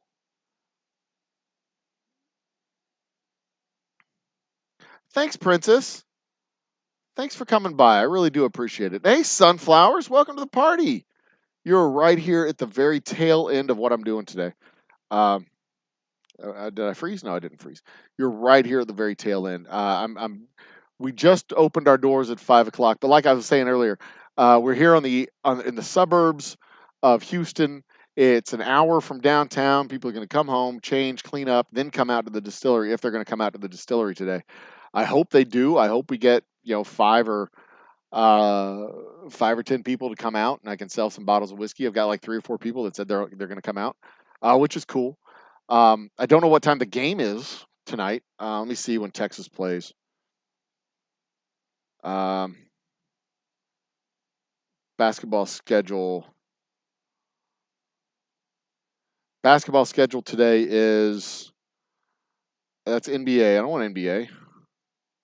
NCAA women's. Come on.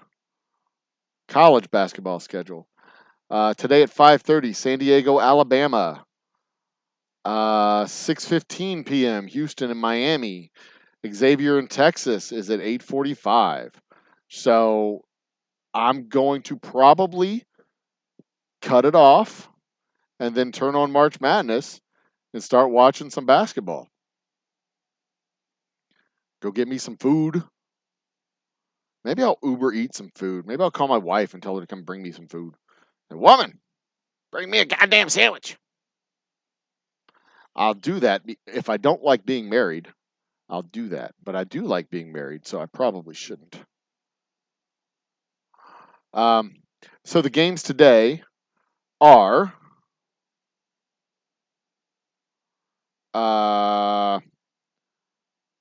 Texas and Xavier. I'm sorry, San Diego State, Alabama. Number 5, San Diego State versus number 1, Alabama. Number 5, Miami of Florida versus number 1, Houston Cougars. And number 3, Xavier versus number 2, Texas. Those are the 3 games.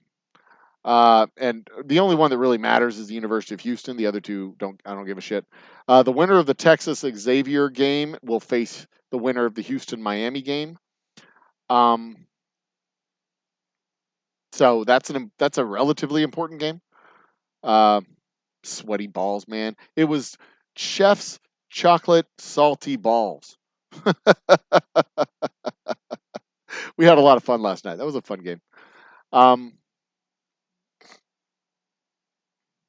but anyway, uh, yeah, I'll be back probably for another live stream. Maybe I'll just do Friday afternoon streams, Wednesday night, and Friday afternoon for like the foreseeable future. Maybe I'll do that. I don't know. I don't know. I like doing the daytime streams. I like coming in the daytime doing some work. I so absolutely hate sitting on a fucking desk at my computer all day long. It drives me absolutely nuts. But I'm waiting on some whiskey to finish aging so that I can bottle up my 72-hour blackout bourbon. Um, I'm waiting on that to finish aging. I'm waiting on a couple of filter pads to come in. On the production side here at the distillery, there's a whole lot of hurry up and wait. There's a whole lot of stuff that needs to be done, but I have to wait to be able to do the stuff. So that's kind of frustrating in general, just as an operational thing. But you know, you do what you can with what you got, and you just roll with it, I suppose. But as a house cleaning statement, we've got 1,924 subscribers right now. 1,924 subscribers. The end of the month, we have our 2,000 subscriber special. So if you're not subscribed already, go ahead and subscribe. Hit the notification bell. Catch these lives when I go live. Catch these events when I do these special events. Get some free stuff when we give away some free stuff. That's how you do it. You have to be present to win. I'll lay out the rules next week when we get closer to the thing. And then we'll give away some whiskey. We'll give away whiskey. We'll give away a tote. Next week, I'm going to put the finish on the totes. I'm going to put our the stain and the finish on all of them, so they'll be ready to go. Like I was saying earlier, I don't like the shellac. I don't like the way it looks, so I'm going to do something else with it. Let me show you. Let me look at them.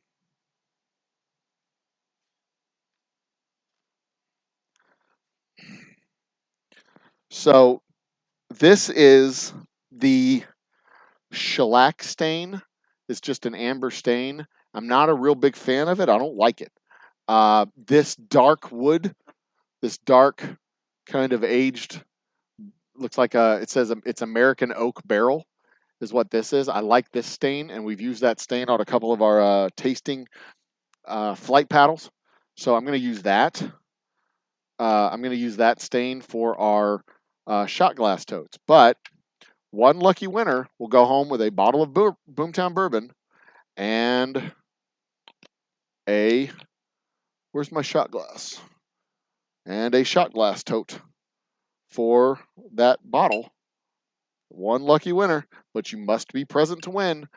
And if you're not present, if nobody's there, fuck it. I won't give one away. I don't care. I get to keep my own bottle of bourbon. I'm fine with that. Fuck all y'all.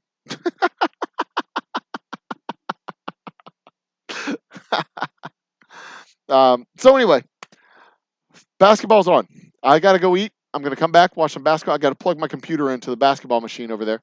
And we're gonna happy hour. It's time for happy hour. Happy hour's getting started. So peace out, everybody. Thanks for joining me thanks for watching me work. I appreciate it. I'll be back again next week for sure on Wednesday night. You'll be able to find me elsewhere on the YouTubes and on the places. So have a good night. Bye.